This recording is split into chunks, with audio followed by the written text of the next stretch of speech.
Good evening, Vacaville. This is the regularly scheduled City Council meeting of the City of Vacaville. It's Tuesday, March 10th. It's 6 p.m. And at this point, do we have a roll call? Council Agency Authority Member Stockton. Here. Ritchie. Here. Chapman. Here. Primo. Here. Wiley. Here. Vice Mayor, Vice Chair Silva. Here. Mayor Chair Carley. Here. If you're able, please stand for a moment of silence followed by the pledge.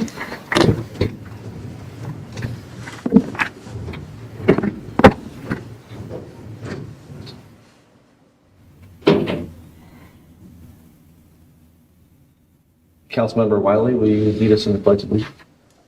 Ready, pledge. I pledge allegiance to the flag of the United States of America and to the republic which stands one nation under God, indivisible, with liberty and justice for all.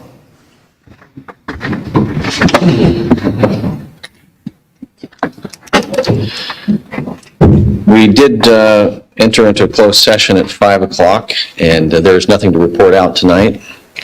So, is there any changes to tonight's agenda? I'm not changing that. Okay. May I have a motion? Motion to approve. Second. A motion and a second. All in favor? Aye. And reports of the City Council. Any updates on any recent boards or updates that would benefit the council and the public? Councilmember Stockton? Yes, I just wanted to report to the board from the Capsolano JPA on homelessness and our regional efforts with the rest of our, the other cities, including the county, on helping our unhoused community. Let's see, it was February 23rd, the executive director resigned. Efforts are currently in process to start that hiring process and putting out advertisement and recruitment efforts for a replacement. So there's a subcommittee that I'm on that is looking at revising expectations. If there's anyone on the council that has expectations for that position, I would just encourage you to speak with Director Colden about that, and that way we can advocate for the qualifications that you think are necessary for that position. Yeah, thanks for the update. Councilmember Chapman. Thank you. The Citizens Advisory Committee met this week, or on the 4th, and if you take one and pass that down, they're doing some wonderful things. They asked me to pass it out to the council, and I'll make one available to the city to post. A skateboard salvage art exhibition.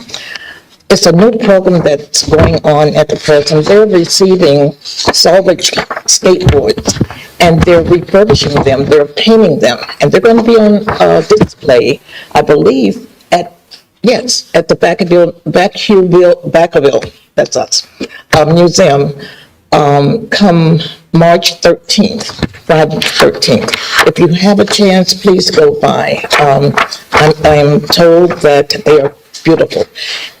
It's also my understanding, but don't take me, I may be wrong, that they want to make these skateboards available to our youth.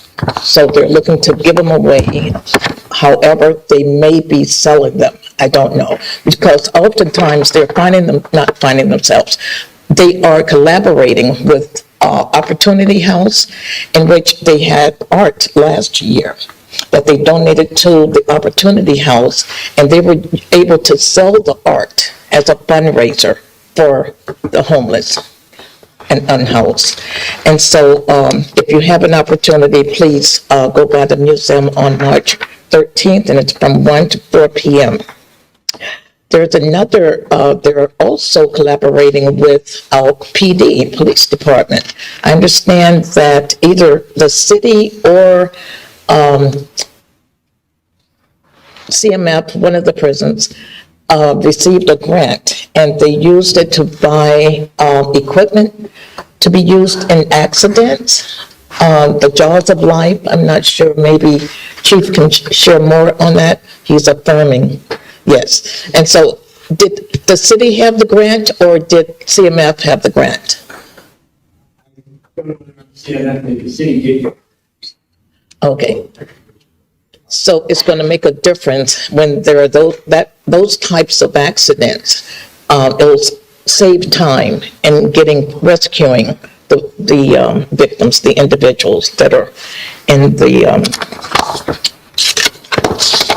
vehicle. Another project that they have, and it's been ongoing for many years, and that's the bicycles. They refurbish bicycles and then they give them to the youth in various communities, especially here locally.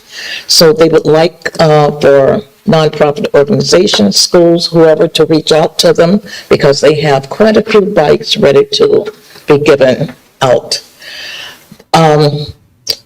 Recently, they do food sales on the grounds, and they were able to accumulate $30,000, and those funds, again, went out to the community. The Boys and Girls Club, Pell, Opportunity House, Meals on Wheels, I know those for sure because they had reached out to me for names of nonprofits, so I gave them as many as I could recall here locally. So anyway, each of those organizations received funds. Again, the same meeting, they have been working on a bachelor's degree. They currently offer an associate degree. Some of the prisoners are getting their high school diplomas, GEDs. They have trades now. They're on site for those who are taking advantage of this opportunity, those who can see themselves being released. They're able to gain skills, marketable skills, for when they are paroled or they start their life away from the grounds. So the trades are going well, but I want to state that the bachelor's degree that they're pursuing, they had hoped to have it up and running this year. However, due to state funding, they fell short of $1 million. However, I think that $1 million appeared. So they're looking forward to possibly starting the BS later this year, if not by next year. So just want to let you know that there are wonderful things taking place on the grounds. If you ever want to take a tour of the site, reach out to me. I'll be more than happy, or you can contact the prison yourself. They have tours going all the time. So that's all I want to report. Yeah, thank you. Any other report outs?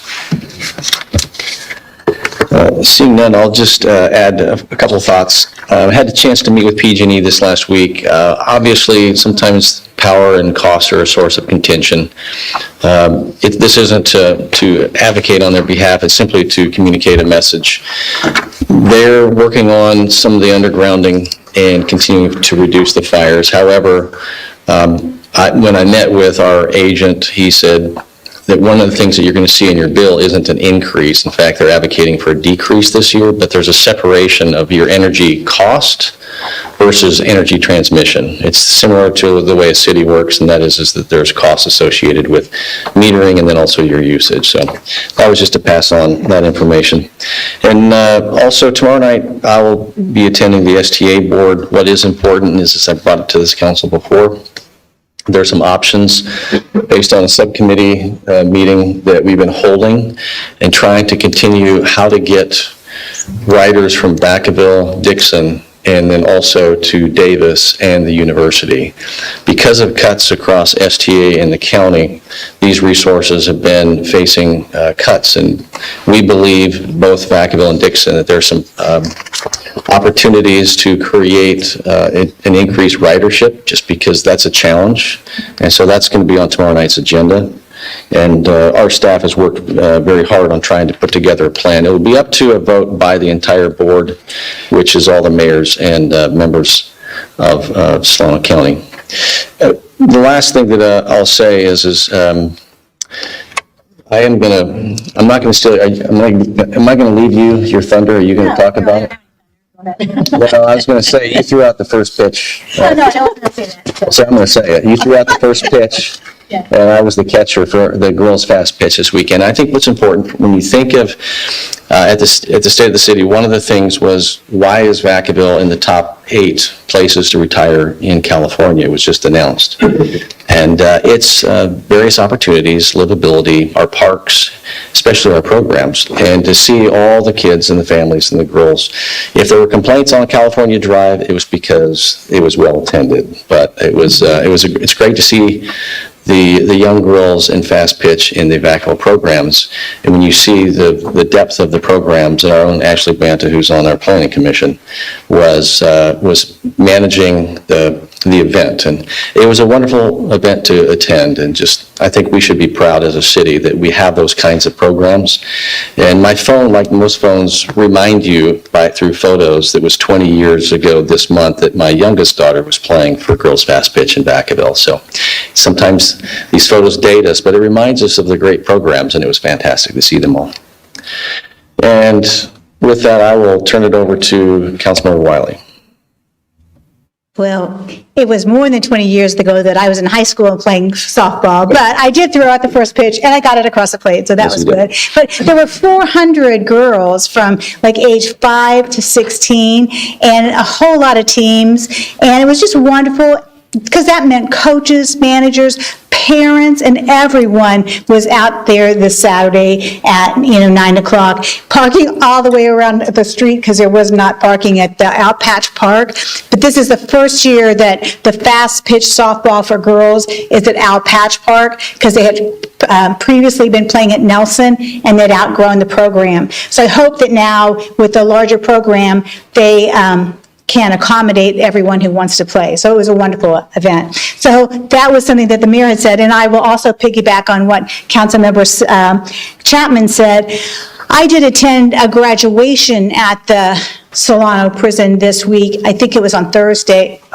And so they have an occupational mentor program. So there were 34 young men that had been in this program for about 2 years, and they had really tried to work hard on making changes in themselves, learning how to be disciplined, learning how to work with others. And there's a very rigorous training program with, I don't remember the name of the Excelify or some other group worked with the young men. And so then what that helps them do is then they work with other inmates who are still having substance abuse problems, and they're trying to mentor them into also making good choices. And another artwork thing, say sometimes do crochet, and so they wanted to reach out to our fire department and our police department to crochet animals to give to kids who are in traumatic situations. So they really were about making a difference with their lives and to reaching out to the community. So that's all my comments. Councilmember Chapman, did you have something else? Yes, a couple of things. Thank you. Let me have that. Come on back.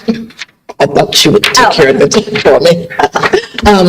Anyone interested in the bicycle, there's a form that, again, I'll make it available to staff. It's a request form, CMF bicycle request form. So let that be known in the community, or if any of you are in need, have a young person that may like a bike, they're available. I wanted to make mention, we each received an email, a letter regarding Keaton Park, and it pertains to safety, and there were quite a few people that received that letter. And I wanted to ask staff, how soon, safety is at the top of our list, and it seems that it's been going on for some time. Do we have an idea about how soon we can assist with that issue, the lighting issue? And I'm only inquiring now because this is the season. This is the season. Well, that's a good question, Councilmember. I will have to defer it to our Public Works or Parks Department who works on the lighting. I'm not sure if we have an answer right away, but maybe we can look into that and get back to you. Yeah, I do know that many of us did, and the received point there was to direct it to staff for them to address it. Go ahead. Yeah, I apologize. I just found out about this about an hour ago. So I will look into it and I can let council know what steps will be taken. But at this time, I'm sorry, I don't have an answer. Okay, I appreciate that. Thank you. All right, we'll go ahead and move on to reports of the city manager. I'm sure there's something that's happened in the last week. Yeah, good evening, Mayor, Vice Mayor, and council members. I do have quite a few updates today. We're going to pull up a presentation. I will start with the digital literacy course that we mentioned at the State of the City event. We have done a partnership with a nonprofit organization called Tech Exchange, and we opened it up a couple weeks ago. We already have about 150 signups. We take about 25 attendance for each course, so we're already full for April through June, and we're working with our nonprofit to add additional classes for July and August. So our first kickoff day was today. We had 25 attendees, and at the end of the 8-hour course, they will walk home with a laptop and 1 year of free tech support. So we started with the seniors. We also have a teens program, Spanish speakers, and low income. So right now our classes are full, but we do encourage when they open up again, we'll be doing more publicity around those. And then moving on to the next, our Hometown Hero program, it gives our community the opportunity to recognize and honor our Vacaville residents that have either served our country in the past or are currently serving. And our new installation is to be mounted on May 2026. We have 8 in the wait list. We typically request 12 banners, so we still have 4 more spots. So if you want to honor one of your loved ones or your friend or someone that you know that has served our country or is currently serving, we are looking for applications, and there's the link where you can go and request the application. And I believe it is free of cost to the individuals. The tree bait program, we have eligible homeowners that receive up to $50 rebate towards purchase of qualifying trees. This was part of the district dollar program, so this program will end in June. So we still have some funding available for this. So if you are interested in planting a tree and want to get a $50 rebate, please go to that website that's listed there, and it qualifies a list of trees that qualify for that program.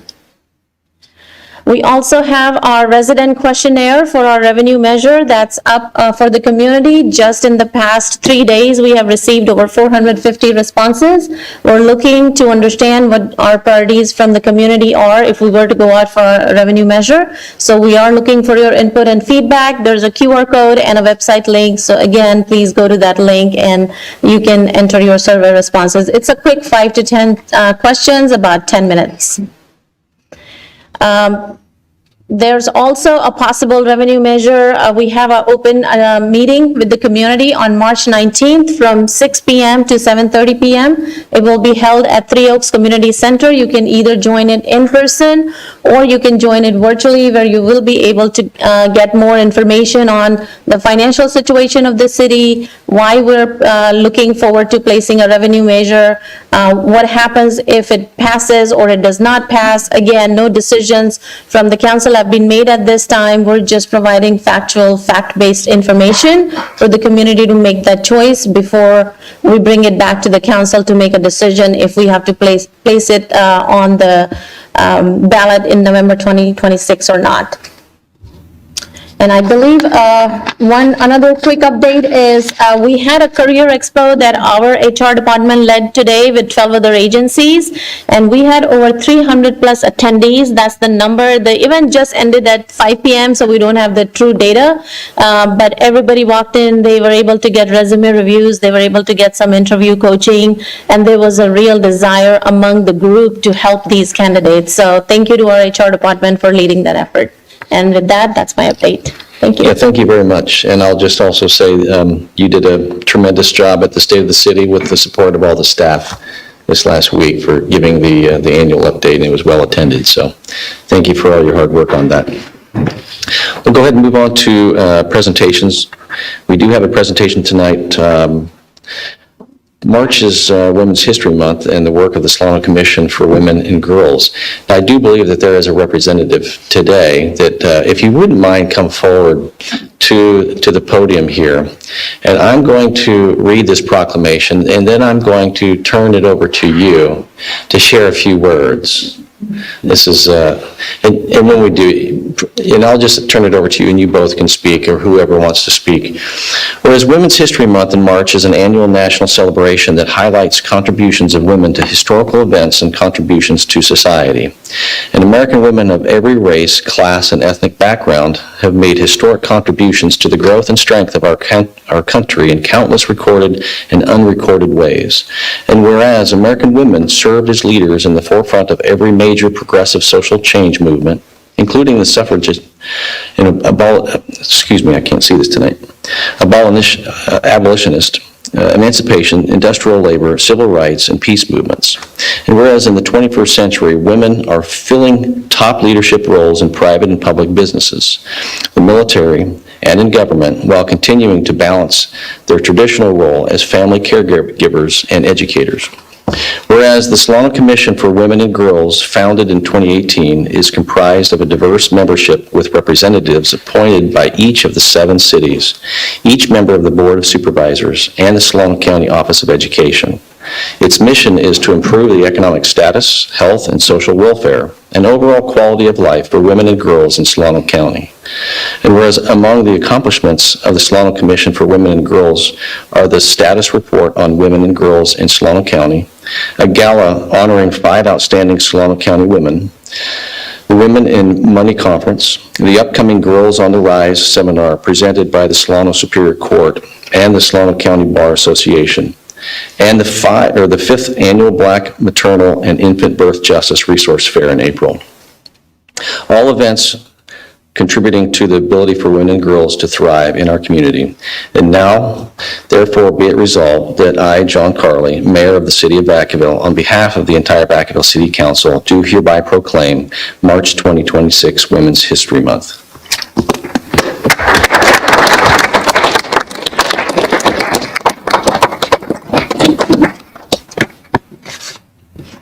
Thank you very much, Mayor Carley. May I say a few? Yes, you may. Good evening, Mayor Carley, members of the City Council, and members of our Vacaville community. My name is Jackie Wynn. On behalf of the Solano Commission for Women and Girls, I am honored to accept this proclamation recognizing Women's History Month. Women's History Month is a time to celebrate the countless women who have shaped our communities, our institutions, and our nation, often through quiet but strong leadership, resilience, and service. It is also a time to reflect on the work that still lies ahead to ensure that women and girls have the opportunities, support, and representation they deserve. As a commissioner and current co-chair of the Solano Commission for Women and Girls, I have the privilege of working alongside dedicated leaders who have committed to advancing equity, expanding opportunities, and uplifting the voices of women and girls throughout Solano County. This year, the Commission is especially excited to announce our Birth Justice Initiative. We will celebrate the 5th year of this signature program with a one-day resource fair. Focus on connection, education, and support to improve birth outcomes in our community. The event will be held on the campus of Solano Community College. That connection to education is especially meaningful to me, as I also serve as an elected trustee on a governing board for the Solano Community College, representing this year as the board's vice president and proudly representing the communities of Vacaville, Winters, and Dixon. In that role, I see every day how education can open doors, empowering women, students, many of whom are women and first-generation college students, to pursue careers, leadership, and brighter futures for themselves and their families. Together, through education, mentorship, and community partnerships, we can continue building a Solano County where every woman and girl knows that her voice matters and her potential is limitless.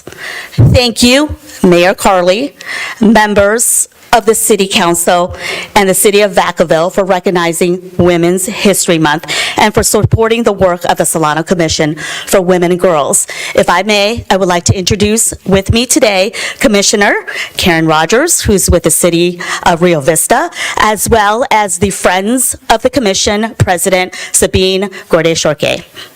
Thank you so much. Yeah, thank you. May we have a picture? Let's have a picture. You have a camera. Want to do the camera? Here, if you all want to stand up a little.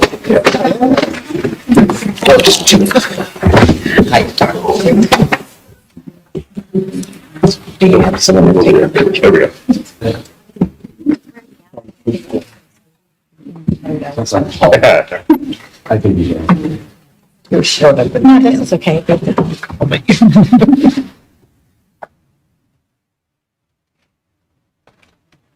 All right.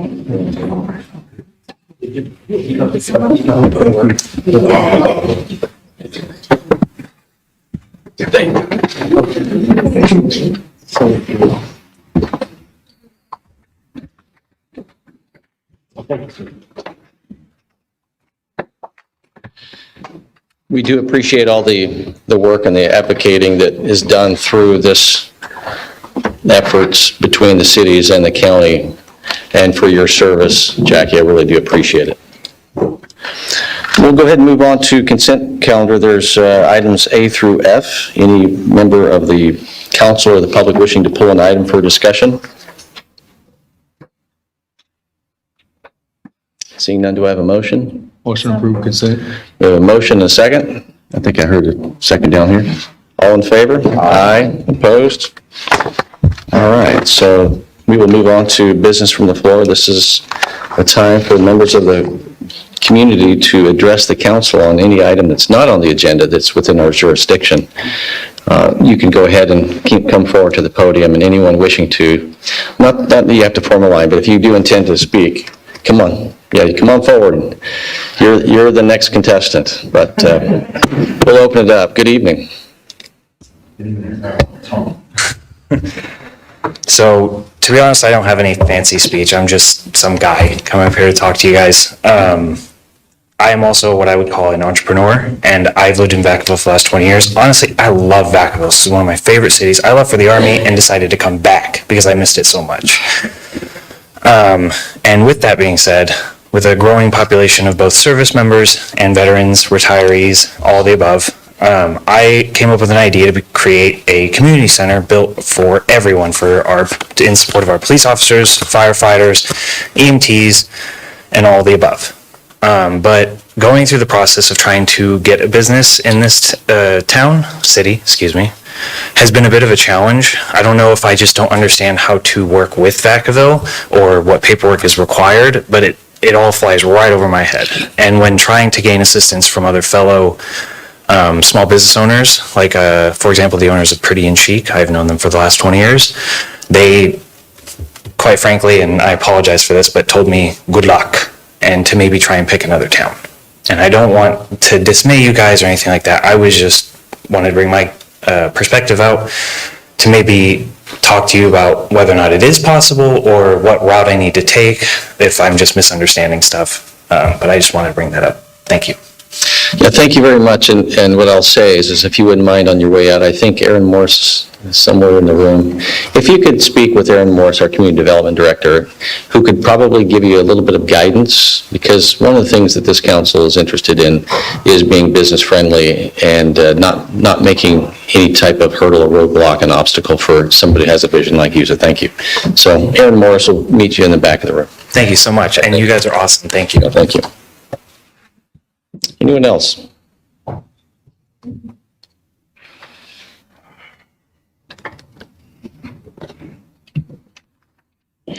Good evening. Good evening. Here I am once again. Came here today again to talk to you about California Forever. As I'm sure at least two of you are very aware of, California Forever has become the issue in the Board of Supervisors races this year. Mr. Dismaris, who's also running for District 4, has very clearly made his statement that he opposes California Forever. I, for one, have never heard any clear statement from either Mayor Carley or Vice Mayor Silva, who are both running for that spot. I'm really waiting to hear. Okay, the maneuvers that California Forever is pulling down in Sassoon, and we won't go into the details on that, time doesn't allow for it, but that brings California Forever up to the forefront of county business. Where the Board of Supervisors members stand on it is going to be very important to all of us taxpayers here in Solano County, or should I say, the people who potentially will be California Forever's victims. As always, here I am with my favorite sheet of paper, which the people here who may not know this already, this is items pulled from the county staff's report to the Board of Supervisors back in June of '24. This details the billions of dollars that taxpayers will pony up before California Forever ever does anything. California Forever has nothing more than a real estate scam. Taxpayers are going to pay the bills for it. The investors are going to make bank. And those people who have crawled in bed with them, a lot of our local politicians have snuggled right up. Yeah, they're going to do very well indeed too. But the taxpayers are going to be the victims. Okay. Congressman Garamendi said long ago, do not trust California Forever. The people of Solano County should know it's a bad deal. Mike Thompson said, do not trust them. Our state Senator Calvedon, just last week, describes California Forever as fanciful and confused. And Bill Dodd, our former state senator, said it's nothing more than a real estate scam.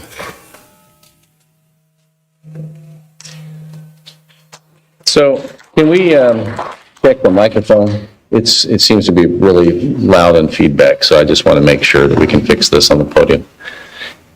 Anyone else wishing to speak? Hello, my name is Brandon Bradley. I'm a recent grad at Sac State for computer engineering. I can confidently say I have a informed background with digital rights privacy. I'm concerned with California's recent policy to enact the Kids Digital Safety Act. I can say with absolute confidence, 99% of us in here have cell phones and whatnot. And when most of us buy cell phones and stuff, we're buying a product. These big tech companies are soon to start enacting policies to revoke some of the things that we've initially bought these products for. I can say a lot of you guys have bought a TV or whatnot, probably have one at home. If you're told you have to buy a subscription now and the TV once had this feature is no longer allowed, it gets taken away, you're going to be upset. No one wants to deal with that. Many of us have cell phones in here. I could say all of us probably do. So I don't think it's right that they're just enacting these policies or whatnot.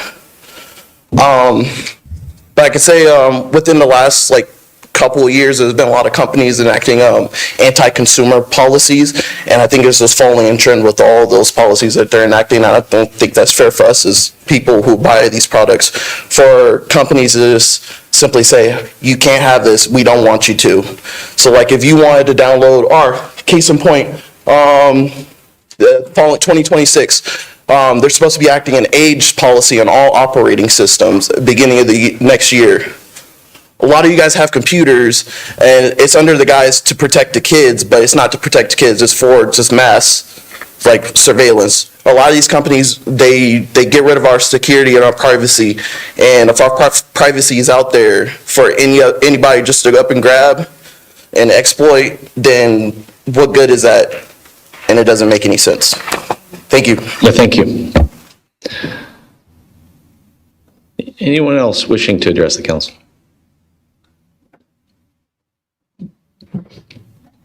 Good evening. Good evening. My name is Mia Castillo, and I'm a Solano County resident. I live in Fairfield, however, I do spend majority of my time in Vacaville. I work here in Vacaville, and I also attend Solano Community College. Today, I wanted to address the lack of bike racks in the area. I would also like to speak on the behalf of my coworker as well. So he rides a scooter to work but has nowhere securely to park it. As of right now, he has been leaving it on the side of the building, which increases the risk of it being stolen, and just cannot park it safely. Adding more bikes and scooter racks would provide a safe place for people who commute this way, and also encourages other residents to use this alternative transportation, which is not only better for the environment, but the traffic in our community as well. Thank you. Thank you. And if you wish to speak to somebody that's on our staff, Bruce Mulder is here. Maybe you could speak to him before you leave. That way you have a direct response. Thank you. I'm not sure, Bruce, if you want to meet with her in the back and just exchange your information. Thank you. Anyone else wishing to speak? Seeing none, I will go ahead and close business from the floor, and we will move on to public hearings. Madam City Clerk. Thank you, Mayor. Tonight, we have a resolution and an ordinance amending Title 14 of the Municipal Code by adding Chapter 1409271 entitled Battery Energy Storage Systems. And tonight, we have Senior Planner Albert Eno to present.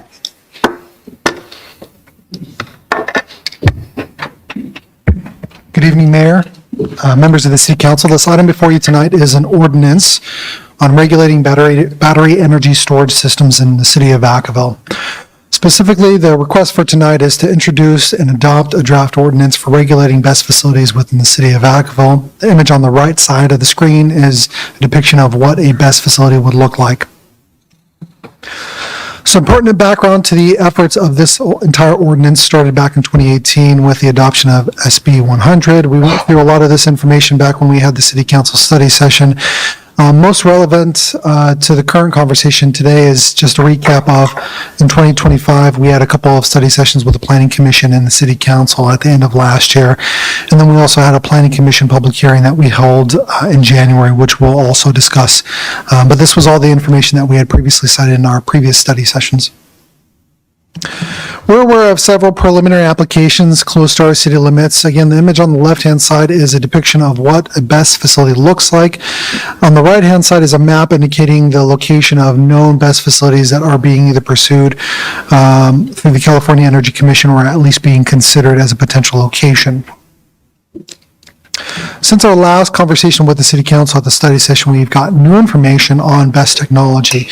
Specifically, we received a technology assessment on BESS from Larson and Tubro. As a recap on this, in January of 2024, the City commissioned an Energy Hub feasibility study on what it would look like if the city decided to look at its own energy systems and being able to provide power to its residents.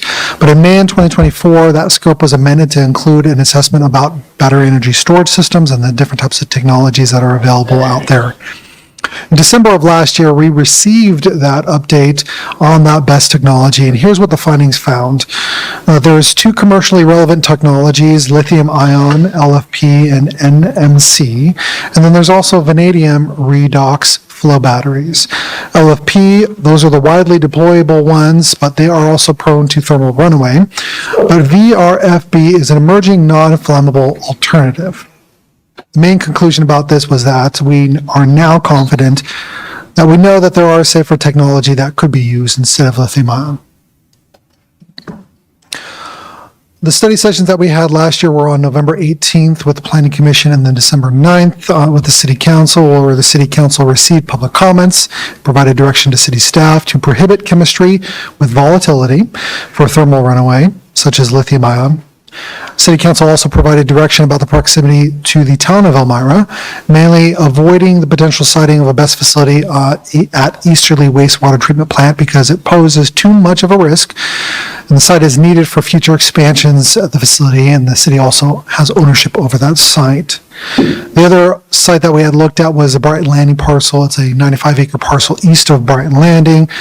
The property owner really intends to use that site for future residential development, so both of those sites are off the table. We'll talk about the third site later on in the presentation.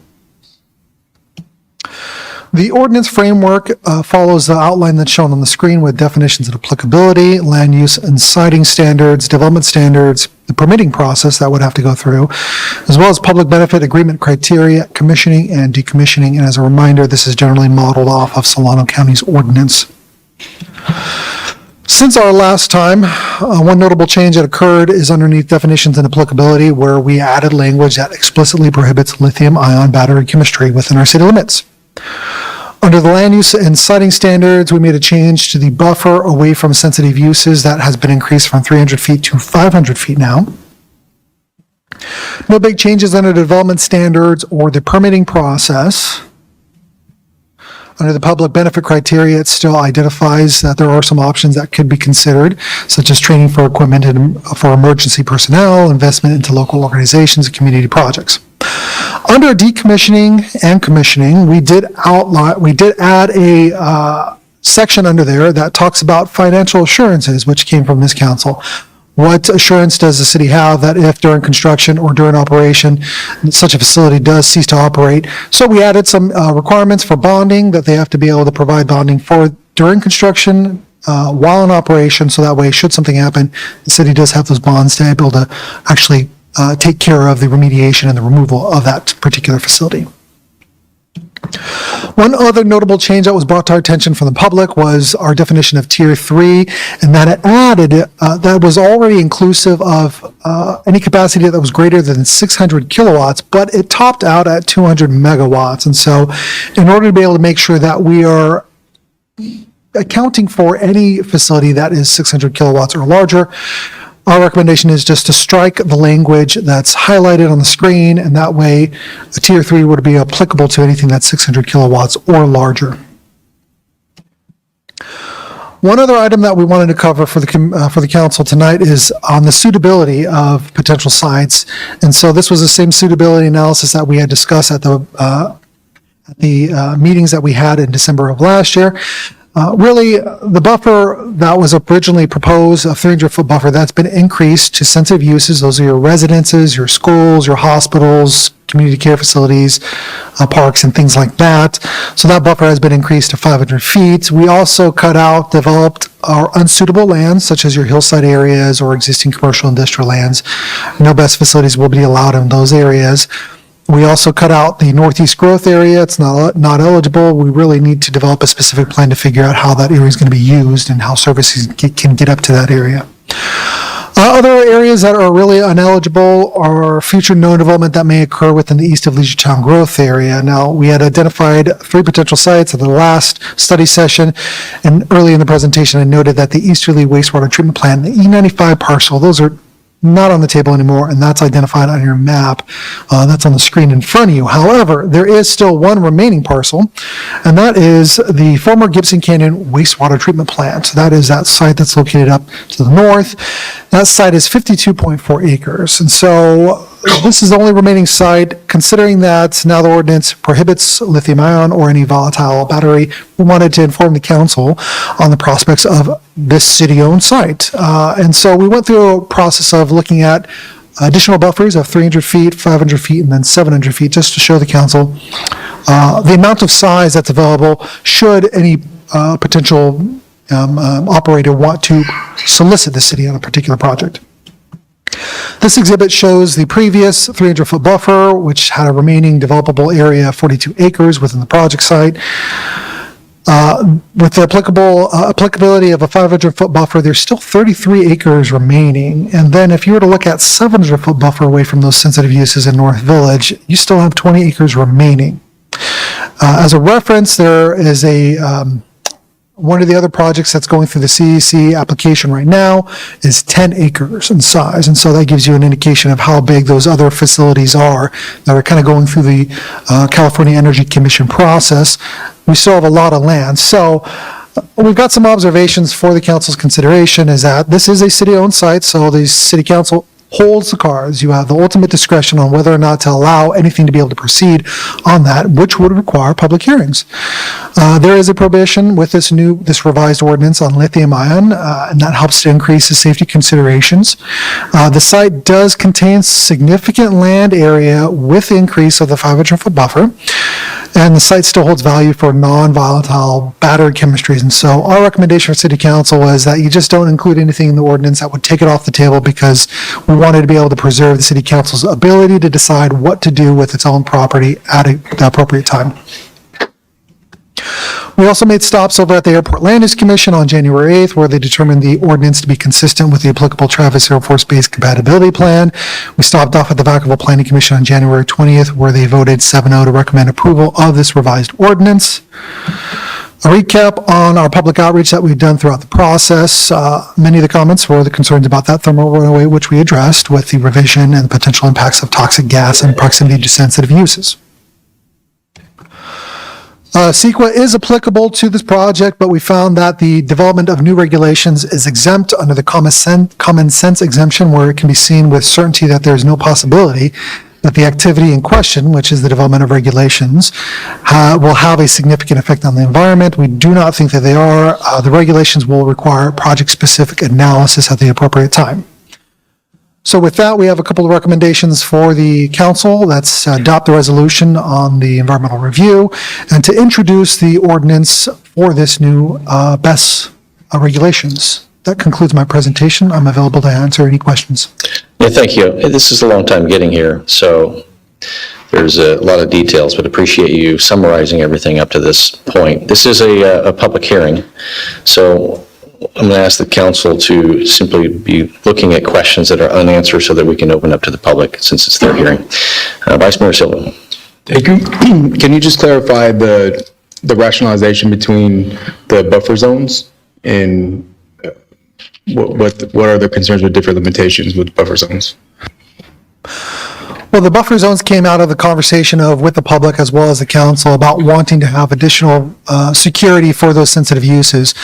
With those existing buffers, the only real applicability that would occur would be at the Gibson Canyon wastewater treatment, the former Gibson Canyon treatment plant. All other areas throughout the entire city would just be off the table just because they're naturally not eligible because they're either developed or when you apply the buffer, it just washes out any of the potential development land. Really, the intent behind increasing it to 500 feet was to provide more, was to address those public concerns that 300 foot was not enough. And so what we had found from doing that analysis on the suitability was you might go a little bit too far, it might be a little bit, might be perceived as being unreasonable if you go to 700 or even 1,000 foot radius. So the 500 foot was an attempt to be able to address really what those public concerns were, but also still provide some development potential for that former treatment site. Thank you. Councilmember Wiley. Thank you for your work on this, and I think you did a good job trying to get all the information from the community and council and planning commission and everyone else, so it looks like a good document. The question I have, though, just a couple of slides back when we were looking at that last wastewater treatment plant, you said, and the council decides, and the council decides. So what if someone wants to come in there and they do the opt-in through the state? Does the council still have a decision to be made on that? Yes, because for somebody to go through the CEC process, they need the property owner's approval, which is the city council. Okay, thank you. All right, I'm going to go ahead and open up to the public to engage in this hearing. Anyone wishing to address the council on this item?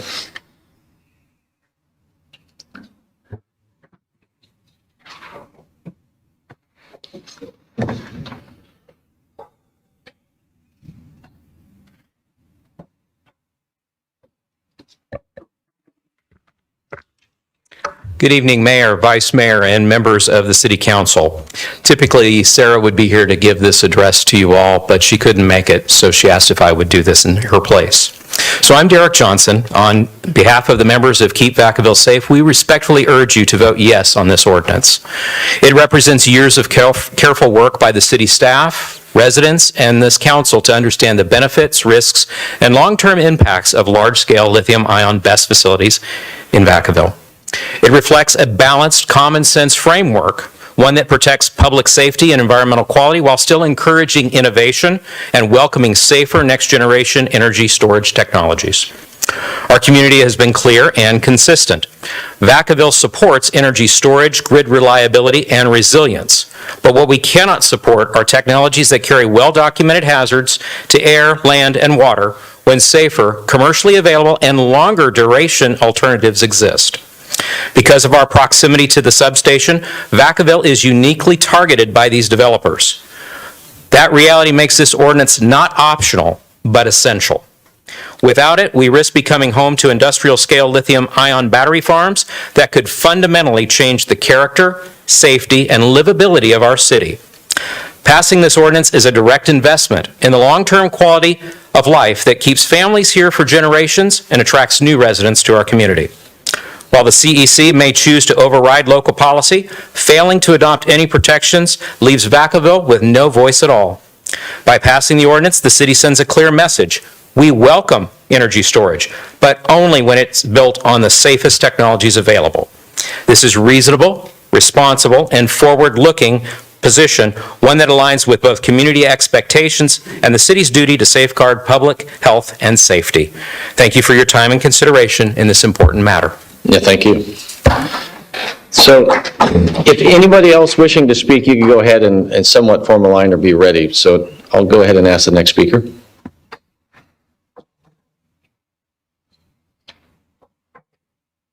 Good evening. Good evening. I was going to say the same thing. This could get very redundant, but I'm part of... I'll give you all your time.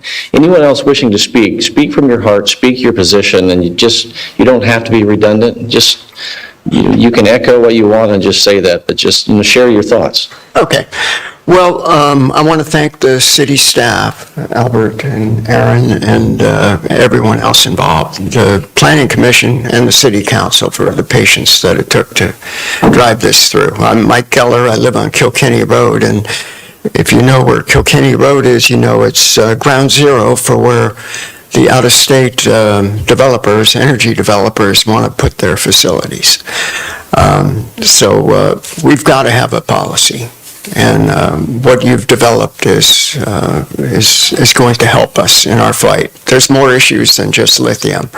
I wanted to point that out. On one end of Kilkenny, we have prime agricultural farmland that they want to put it on.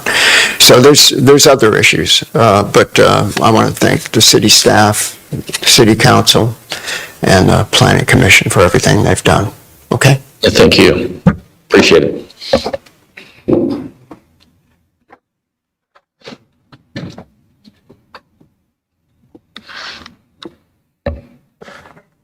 The city staff did a really good job in trying to put this together within the framework that they're stuck with. I really do hope that you'll go ahead and approve it. Thank you.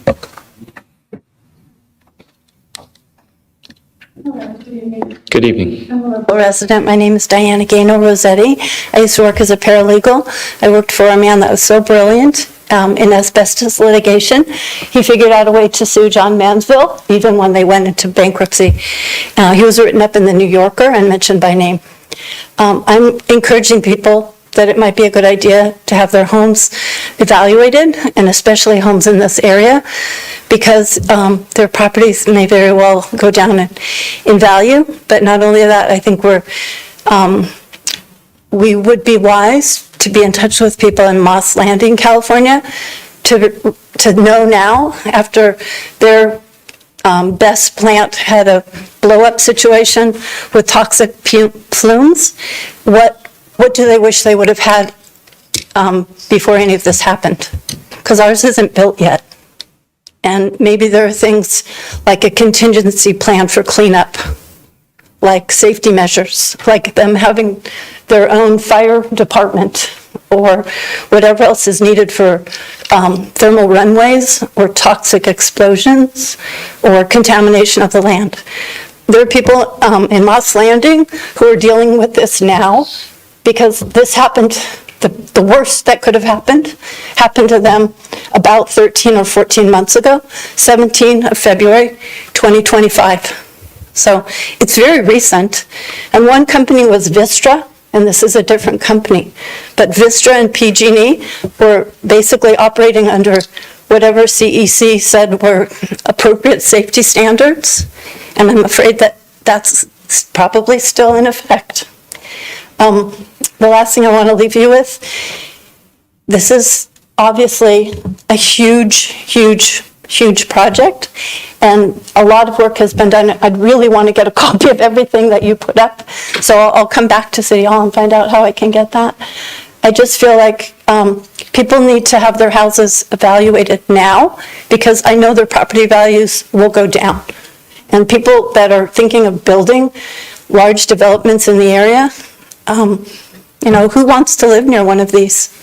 All across the United States, people are saying, we don't want a best facility near us. So, it's affecting people's ability to buy homes and to live in communities as they knew them. And lastly, too, I also worked in an agricultural department in Marin County. We have precious farmland. California is the food bowl for the world, for not just the United States, but for the world. I used to work for a man named Stacy Carlson. He was an agricultural commissioner for Marin County. Vacaville, there aren't a lot of counties like Vacaville still, and we're letting somebody come in and kind of take over. So that's what I need to say. Thank you. Yeah, thank you.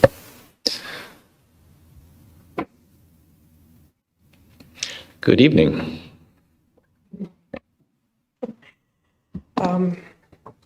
I'm going to cut out the center of what I've written down here to avoid redundancy. I'm Robin Jekyll. My husband and I own the home that is less than 1,000 feet from this proposed Vaca-Dixon Middle River facility. Among all the worries that you've already heard, I just want to make sure that you know that with your ordinance as it's written, that we want to thank you for all the time and effort you put into it, and we approve your ordinance. Thank you.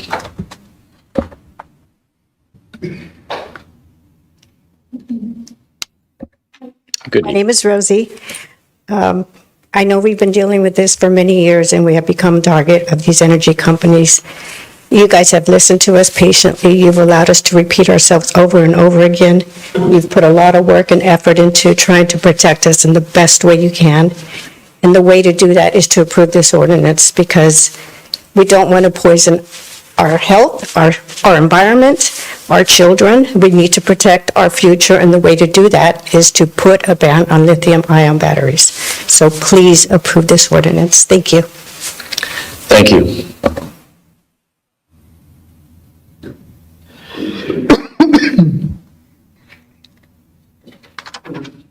Good evening. Use the microphone. Hello, council. Thank you so much for considering passing an ordinance for this very important issue.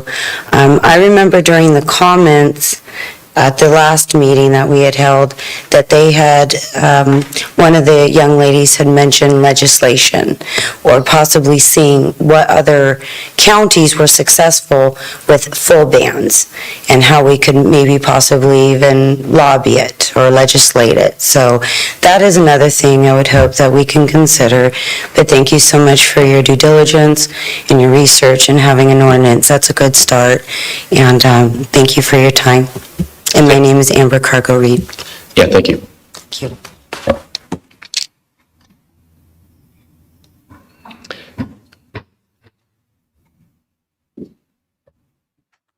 Good evening, Mr. Mayor, City Council, staff. One, I'd like to thank the Planning Commission for all the work they've done on preparing this ordinance. This battery storage systems is of zero benefit to Vacaville. It's only a benefit to the developers, and they're going to build this, and then they're going to pack up and they're gone, and then we're stuck with any ramifications from whatever they put in here. And as far as lithium or other dangerous technologies, not no, but hell no. that is not compatible with residential areas. I don't want to repeat everything that was said, but the locations close to I-80, if we had a thermal runaway, has a potential to close down the major arterial, east-west arterial, I-80. It also affects Kaiser Permanente, which is a trauma center. It also could affect the airport, all our shopping areas, along with the residential areas in our Pine City, or on the outskirts of our city. So I appreciate all the hard work that's been done, and I absolutely implore you to support the ordinance. The only modification that I would suggest is, I don't think 500 feet is enough.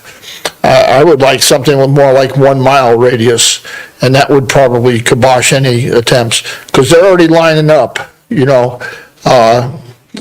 Corby was the first one, and now there's another Vacaville Dixon company.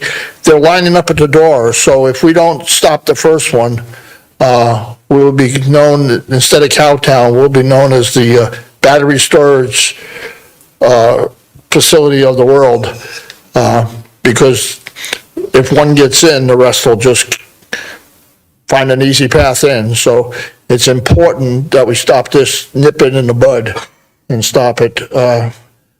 I've lived here since 1984, initially on Travis with the Air Force and Vacaville, and now I live on Poplar Road off of Leisure Town, because a little bit of country property out of this residential city.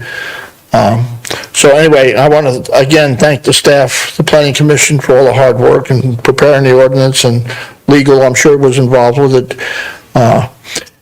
You know, and if Sacramento overrides this, then I guess it's time to get the lawyers involved with legal action against the unelected bureaucrats in Sacramento that try to dictate everything we do in this city. So my time is up. Thank you for your time. Thank you for your work. And again, only suggestion is make the buffer a little bit larger and approve. Thank you. Yeah, thank you. Anyone else wishing to address the council on this public hearing?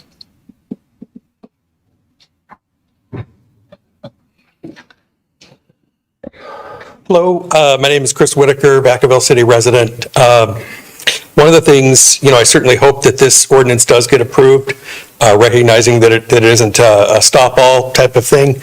I want to invite others beyond this, you know, hoping that this does get approved, to reach out for comment to the California Energy Commission through the CEC for not only, you know, for the city, but also for the county as well. I've heard that there's been some sneaky phone surveys against the ordinance around. I'm not sure when that's going to surface or what purpose that's for, but I do invite everybody to, you can go to the Keep Vacaville Safe website or the Facebook group or what have you, and find out ways to put your own comments in there against the lithium-ion battery storage. So, thank you. Thank you.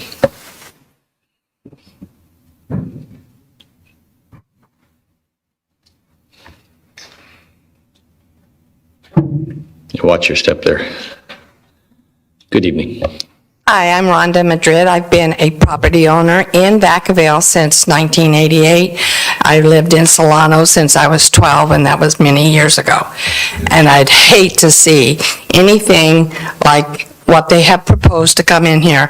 And I did go to those other meetings that they had, and not a soul on the board that was listening to us is living in our county even.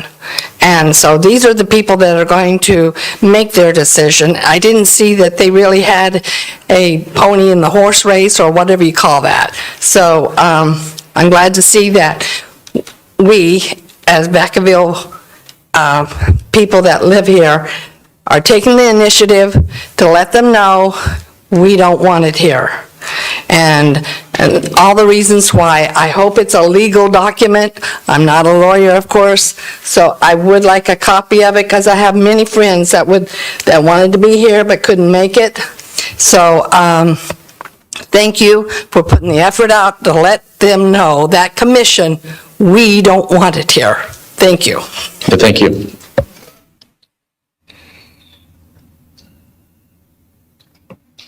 All right, seeing no one else, I'm going to go ahead and close the public comment of the hearing and bring it back to the council. And with that, I'm not, yes? You want it to come. Okay, so if anyone else wishes to speak, I would ask that you stand up so that I can see, because it's hard to know who wants to speak next. Good evening. Hi, I'm Cheryl. I only found out about this project just a couple months ago. Had I known earlier, I would have been actively involved in assisting staff in crushing this. It doesn't surprise me that the billionaire industry, out of state, out of country, is trying to make a profit off of facilities like this at the expense of the local population, as if they cared, and their cronies that, they, in my opinion, they put onto the CEC board to improve their profits. I want to thank you all for being strong and connecting and protecting the city, the residents, and the future of Vacaville. You did a really bang-up job, and I would point out that in my view, this is just the first step of this multi-phase globalist digital control grid. I do believe that the next step that cities are going to see is the AI data control centers, which pollute the heck out of the water system. And if you want to know more about that, there's plenty of Facebook pages. One is called No to Data Centers. You can read that as well. I do have information about how local cities can stop data centers, and I'll send that tool set to you as well, because I do believe that's the next step in the process that you're going to have to be confronting. So, 2 thumbs up to you all. Thank you for protecting the population against these polluting equity funds that care nothing about the local populations. And so, good job, everybody. Thank you. Thank you. Anyone else? Because I will be closing the public portion of this. All right. The public portion is closed. I'll bring it back. First of all, to staff, is there any follow-up response or answers to any of the comments or questions from the public that you would like to address? There were a few public comments that we received post-publication of the staff report, and nothing in there what I would suggest would cause any changes to the revision of the ordinance. We had something from the CCA Workforce and EJ Alliance. Some of the stuff was about licensing contractors only being able to do work and having safety citing procedures within the ordinance and making sure that there was transparency in engineering design and safeguards. All of these things I think are already in, I double-checked the ordinance, are already there. There's a comment from that homeowner about its proximity to their residence over on Willow Road, and the address to that is that nothing would be allowed within that area. That's the Northeast Growth area. There was some comments from the Sierra Club, and quite frankly, everything that they were proposing was counter to what City Council was desiring for this ordinance. So no revisions for any of the post-staff approval, staff report publication. No other revisions are recommended at this time. Yeah, thank you so much for that. Listen, and I'm sure the council will have their comments, and let's try to just be cognizant of the time, but it's been a long time getting here.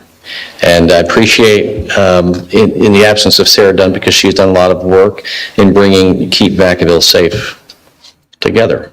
It truly is an act of how do you organize to get good messaging and to work with city staff so that what it is that we're trying to achieve. And we went through several years of a process, and so for some of you it may be new, but there's a lot of details behind the scenes.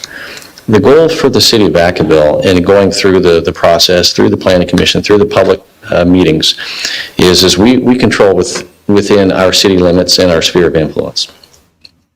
And there are a few of the others that are proposed to be near the the Vaca-Dixon station that are not in our control. They're in the county's control. And so the county has made some communications even here publicly. And they have also said, yes, that there are risky technologies and there's places in the county if you needed that. I wanted to say there may have been more than 24 sites that could be considering the current types of technologies. But our studies that we've been going through for the last few years with Larson Tubro have really helped the city staff and the council understand what it is that we believe is good for the community.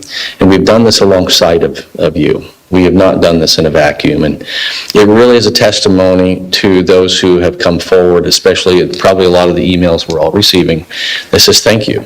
Thank you for listening. There is a separation between technologies. There are emerging technologies that are better, that have zero thermal runaway. And so thank you to the staff that have helped to understand. It may have seemed confusing to some in the past, like we're looking to place a BESS, grid scale BESS somewhere in our city. No, we were looking to identify, is there any location? The reason is the CEC actually controls some of these sightings, but it's important for us as a city, in my view, to be able to have a robust and durable policy, an ordinance that says we're not against it, because every one of us walks around with a certain level of risk that's acceptable, but there's no reason to put this near a neighborhood. So I look forward to what this looks like in the future, because we do own that land. And if we ever wanted to do anything in the future, for all we know, that land could actually be very useful. And maybe it is a best, maybe it's not. But whatever it is, we certainly can be in the driver's seat to ensure what kinds of technologies and what kind of safety could be there. And it is interesting to actually listen to some of you, including Sarah and others, to say, have you seen this latest technology? And I would say, I have not. And so it's like there's graphene, there's solid state, all these things that have zero toxicity, there's no toxic waste, there's no thermal runaway, there's no memory. And so who knows what the future holds? What I do know and what I believe is that whatever that is, if there's a possibility, I would rather that we would be in the driver's seat, that we would control the technologies, we would control any risk, and we would be doing it with you. And the CEC, hopefully, what they'll see is we're not against it. So if somebody wants to come in, well, we've identified that there is a location, but guess who the owner is? It's Vacaville. And yes, there's a few others that are around the Vaca-Dixon station. It's the last thing we want in our growth area. We're looking for the best and highest use of a location. So to that end, the county is collaborating with the city, and the Keep Vacaville Safe groups and Sarah Dunn and others are working collaboratively. So this is a good process. I believe this will be a good outcome, and I'm in full support of this ordinance. Councilmember Stockton? Yes, I couldn't agree more, Mr. Mayor. I too want to thank staff. I want to thank our planning commission. I would like to thank this council. I think that this is perhaps one of the boldest and most courageous ordinances that I've seen surrounding battery energy storage systems and lithium ion concerns. But mostly the people that I want to thank the most are our community members that have partnered with us since the initial project. I know Ms. Dunn is not here today. I absolutely want to recognize her, along with you, Mr. Johnson, Wendy Brecken, countless others that have dedicated their time, their evenings, their phone calls, their emails, their correspondence, not only with us, but with elected officials at the state and some of the appointed ones on the CEC. I hope that we've earned your trust. I hope that when things like this come up in Vacaville, we can continue to collaborate together to make sure that we're not just doing something, we're doing the right thing, and that we're standing up to protect our community with what we can control. So I too will be supporting this. I fully recognize that in the past, council has been very supportive. I know there are others that may have comments, but I would like to make a motion that we approve the ordinance as presented. Second. So we have a motion and a second. Continued conversation. Councilmember Chapman? I also support the ordinance. I just want to also add as well, staff has done an outstanding job. I want to thank you. I want to really commend, and I'm going to point out and highlight Sarah Dunn and her husband. I believe they were the very first that came before us in opposition to BESS coming, lithium-ion batteries coming in here. I wrote Sarah a letter yesterday or the day before to thank her for the amount of time that she had taken from her family, from her young children, to address this safety and health issue. And not only was she helping, taking care of Vacaville, but she was working on the county level. She was on a task force with the county. She provided us with plenty of information, more information I think I would have ever desired having on lithium iron, but it was worth it. But you know what? It also demonstrates she mentored and coached a community, her neighborhood. She actually got people engaged, people who otherwise would not have come before the council on any topic. But this was so important to all of you that are even here this evening, to take time out of your evening to come and share your support for this ordinance. So I want to thank you very much. And don't stop here. Let us continue to see you on other issues. Bring them to us, because we want to take care of the city that we all love. Thank you. Vice Mayor Silva.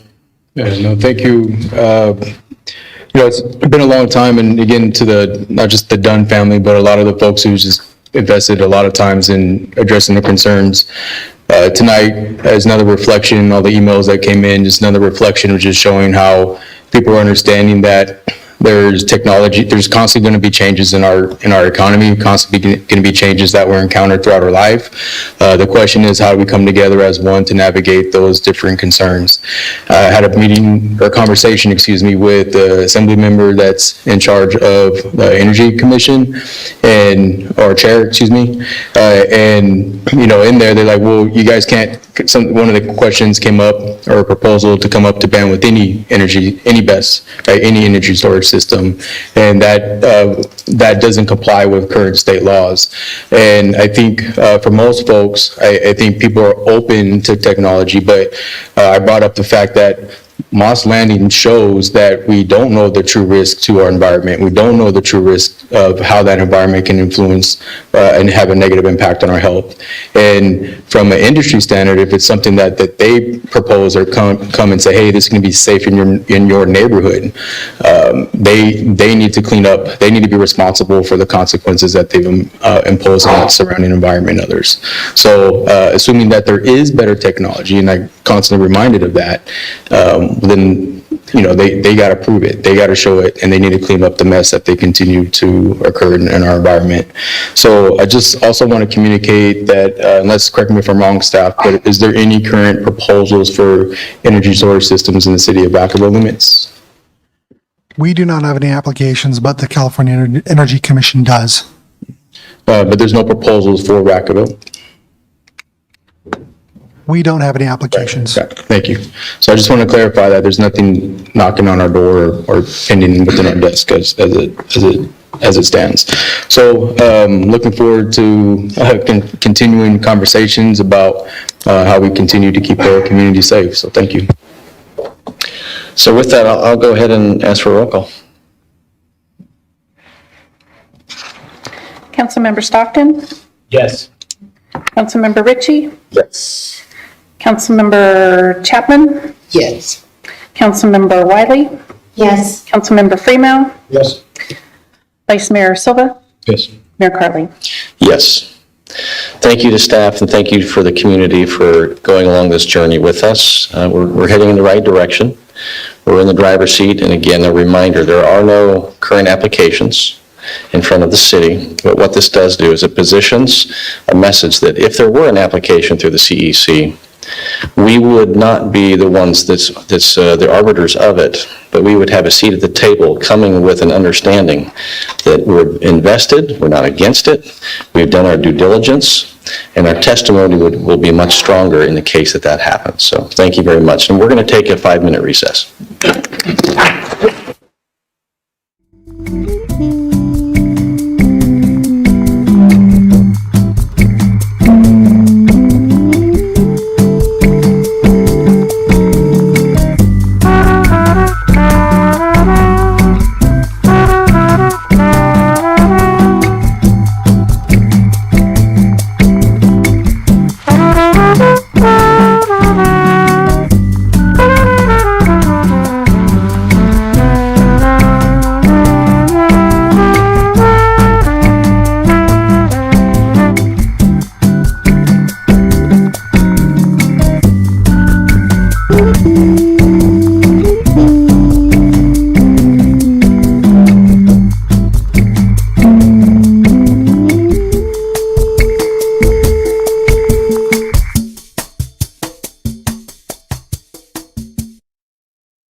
going to go ahead and reconvene this meeting. It's 7:30. We'll move on to item B. Madam City Clerk. Thank you, Mr. Mayor. Item 11B is an omnibus ordinance of the City of Vacaville to repeal and replace multiple Vacaville Municipal Code chapters and sections related to, among other things, water and wastewater services, cross-connection control, water conservation, and certain development standards for public projects. And our Utilities Director, Justin Cole, is here to present. Good evening, Mayor, Vice Mayor, Council. Tonight I'll be presenting updates on several sections of the municipal code related to water and wastewater services. The municipal code is the city's local law that governs service provisions, regulation, and enforcement actions. For utilities, it addresses water service, sewer service, backflow prevention, and water conservation. Much of the code has not been updated for decades, and the terminology is outdated. The updates before you clarify requirements, align the current federal and state regulations, and strengthen the city's ability to protect public health and critical infrastructure.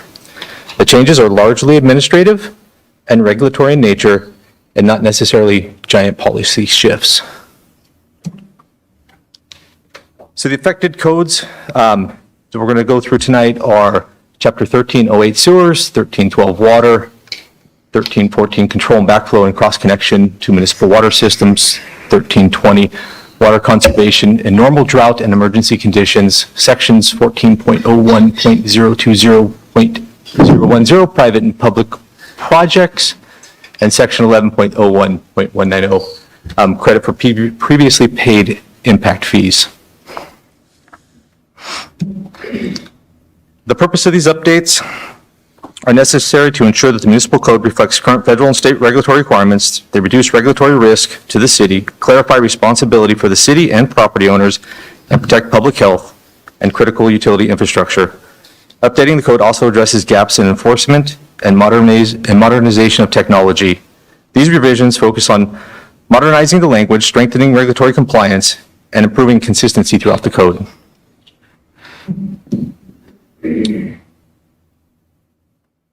In Chapter 1308, Sewers, the update focuses on discharge and connection requirements to meet state and federal wastewater regulations. Enforcement language has been clarified to ensure compliance, and definitions have been modernized to reflect regulatory standards. These revisions strengthens the city's ability to manage wastewater systems safely and consistently. It also puts us in compliance with the Clean Water Act and the EPA model pretreatment ordinance requirements. It does clarify sewer lateral ownership and enhance our inspection and enforcement tools that are required by the state.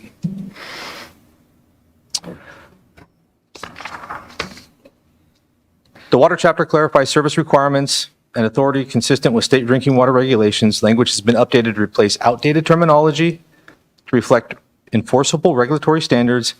The revisions ensure the city can maintain safe, compliant wastewater service and our infrastructure. It also puts us in compliant with water theft penalties, Senate Bill 394.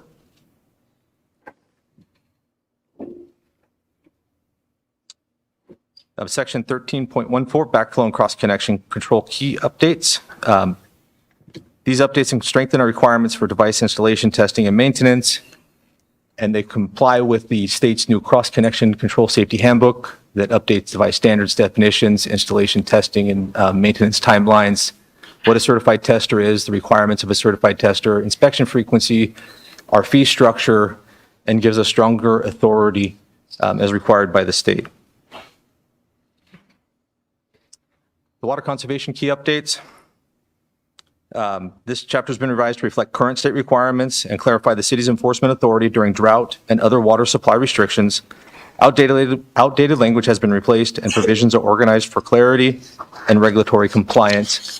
This will also put us in compliance with Assembly Bill 1668, which is conservation as a way of life in California, and AB 1572, non-functioning turf irrigation ban.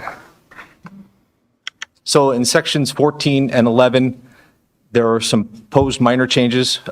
Under 14, it's the public infrastructure flexibility. This gives the authority of council to grant exemption to city utility projects if required. And then on 11, It's a fee correction. It restores protections for buildings that were built pre-1960. This was recently removed from the municipal code and it's been requested to put back in. So this really affects the downtown area and allows them to forego their development impact fees if they were constructed, if their building was constructed before 1960. So in summary, these updates modernize decades-old provisions, replace outdated terminology, and align the municipal code with current federal and state regulations.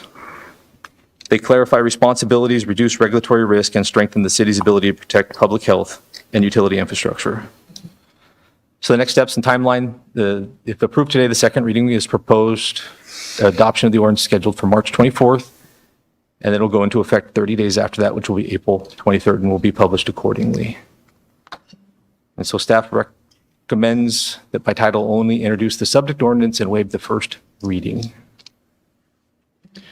And with that, I'll take any questions. Yeah, thank you. Councilmember Wiley? So just the last thing that you said, we're waiving the first reading. Isn't this the first reading? Or is this not? I'm going to look to our attorney. That's a procedural question. I'm sorry to put you on. So we're doing it by title only, so we're not reading every single change to the ordinance. That's what that means. I see.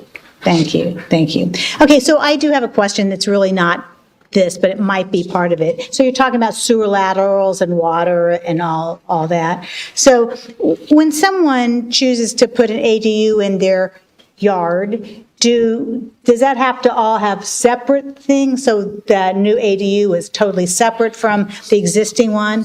Or can you just tell me how that works?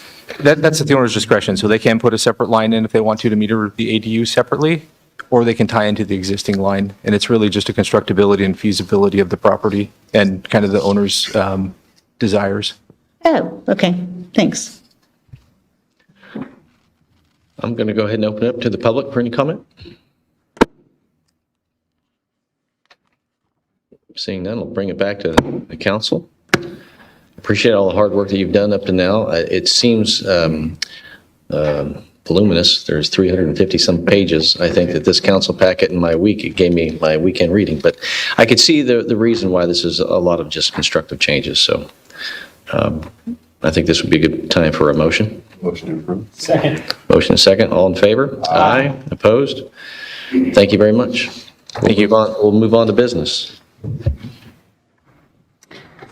This next item is an update on the Vacaville Municipal Services Review and direction to staff to work with Solano County to develop an agreement or a memorandum of understanding for unincorporated properties located within the Vacaville sphere of influence.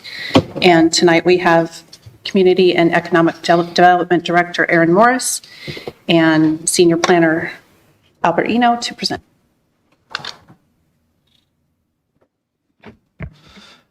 Good evening, Mayor and members of the City Council. This item before you tonight is a update on the city's municipal services review.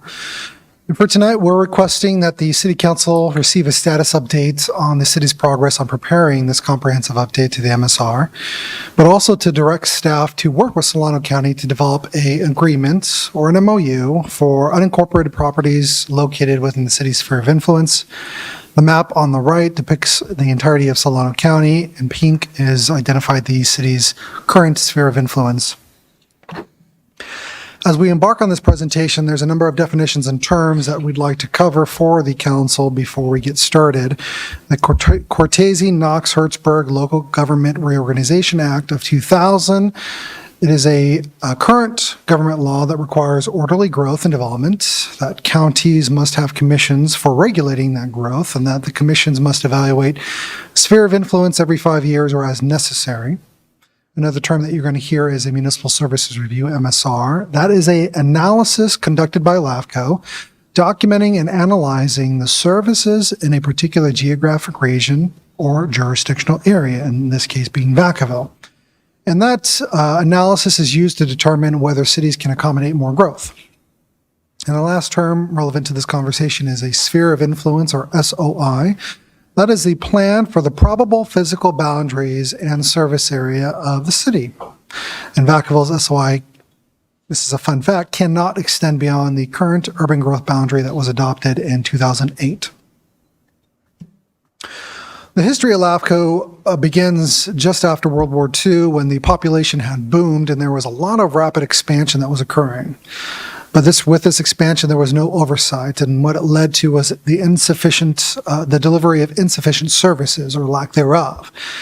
And to help address this, the Commission on Metropolitan Area Problems, CMAP, was created to study the misuse of land resources. In 1960, CMAP made findings, and that confirmed that local governmental reorganization was necessary. So they went through the series of adopting a number of laws, starting with Knox-Nesbitt Act, and that adoption created LAFCOs and provided governance for new cities and special districts. There was a consolidation of laws that occurred in 1985 with the Nesbitt, the District Reorganization Act, as well as Municipal Reorganization Act. And then really, as development occurred in the 80s and 90s, there was time to revisit all of those laws, and the Commission on Local Governance for the 21st Century was created to consider those existing laws and testimonies.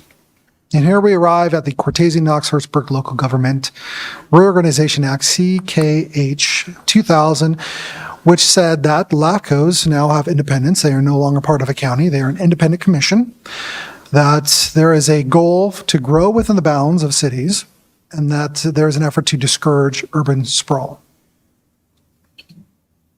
Well, the purpose of LAFCO is identified currently within the government code, identified on the screen, with 4 main purposes that you're going to find in that government code: discourage urban sprawl, preserve open space and prime agricultural lands, encourage the efficient provisions of governmental services, and encourage the orderly formation and development of local agencies based on local conditions and circumstances. And how does LAFCO implement these purposes?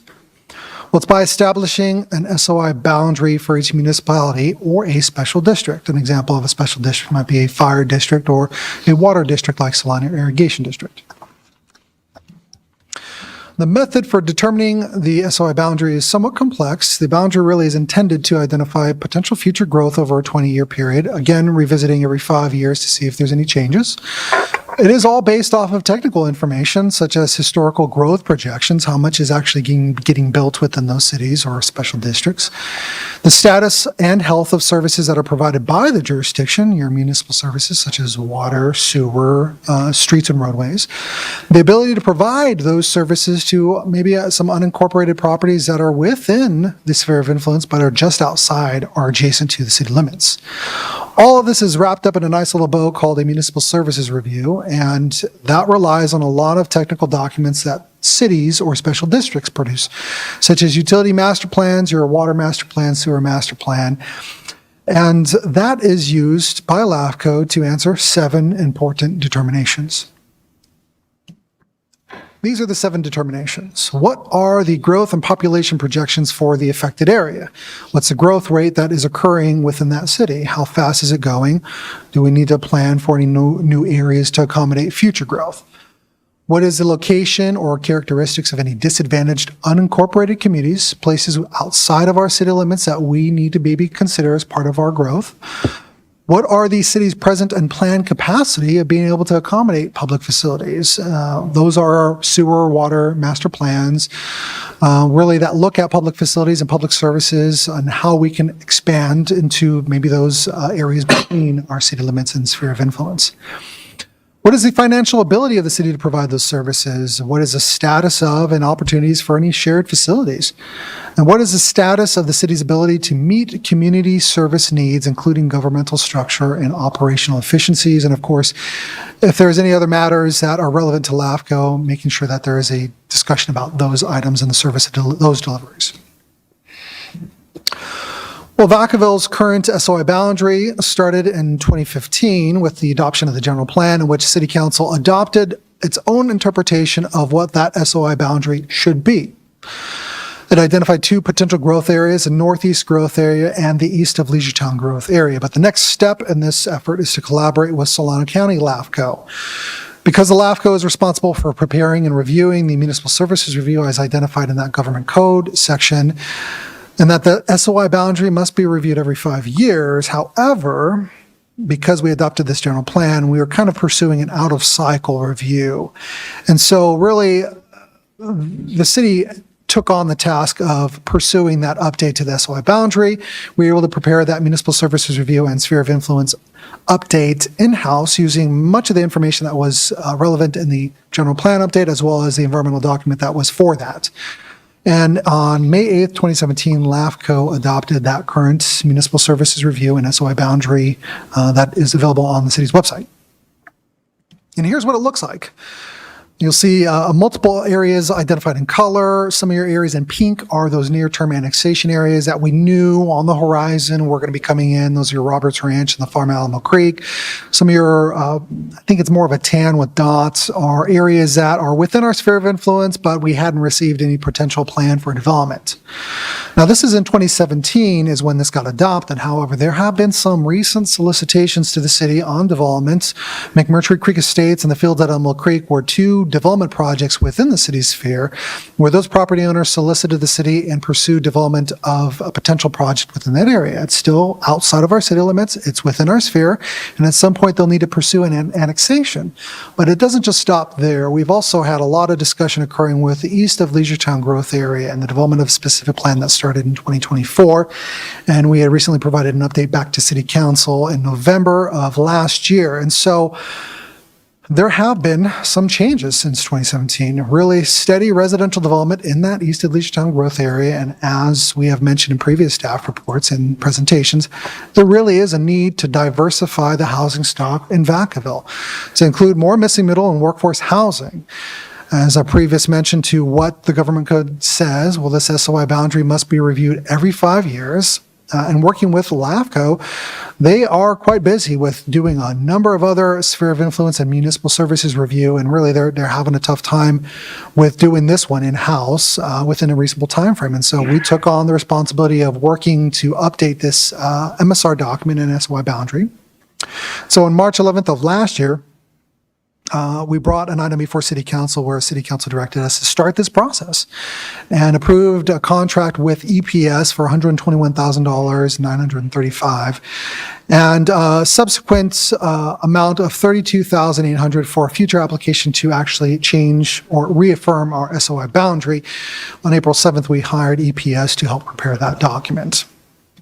Here's a little bit of the schedule of what occurred after that. On April 10th, we held a kickoff meeting internally with city staff, but then a few days after that, on April 10th, with Solano County LAFCO.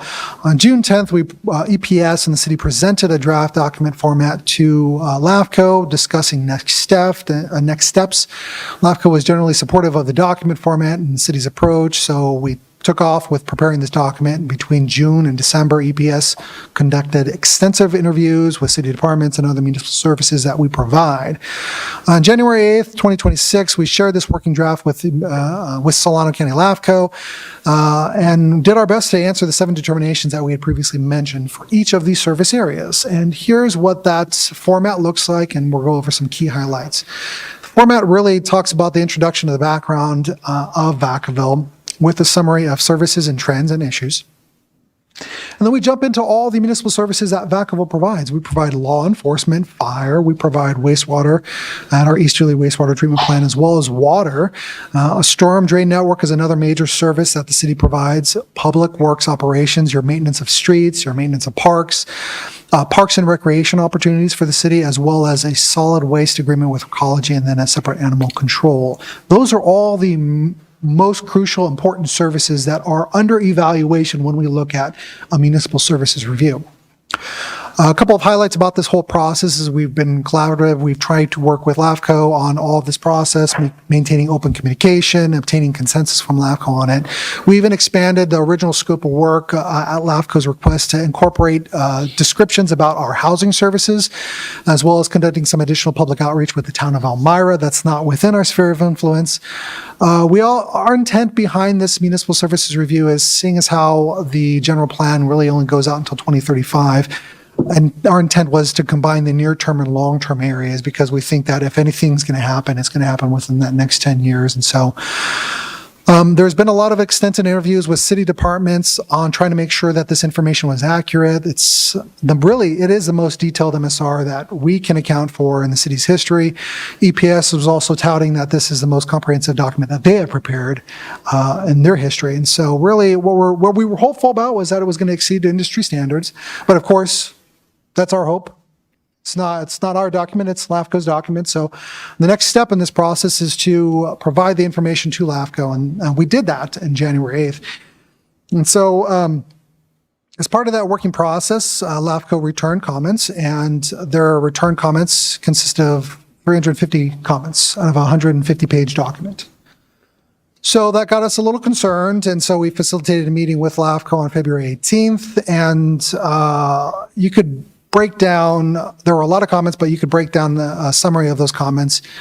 They're into two different categories: a request for formatting changes, revising the formatting to identify explicit findings within the document that are already there, but calling out clear findings under it for each determination of the category. There was a lot of requests for adding pie graphs and charts, city organizational charts that is required by assembly bills. We understand that. And then also making sure that we're clearly citing our sources with footnotes. A lot of that to be reasonable. There are requests for substantially more information, and there were requests from LAFCO to provide growth and demand impacts for urban reserve areas that we don't know what kind of development would occur within those areas that are within our sphere of influence boundary. There were also requests for a lot of fiscal information.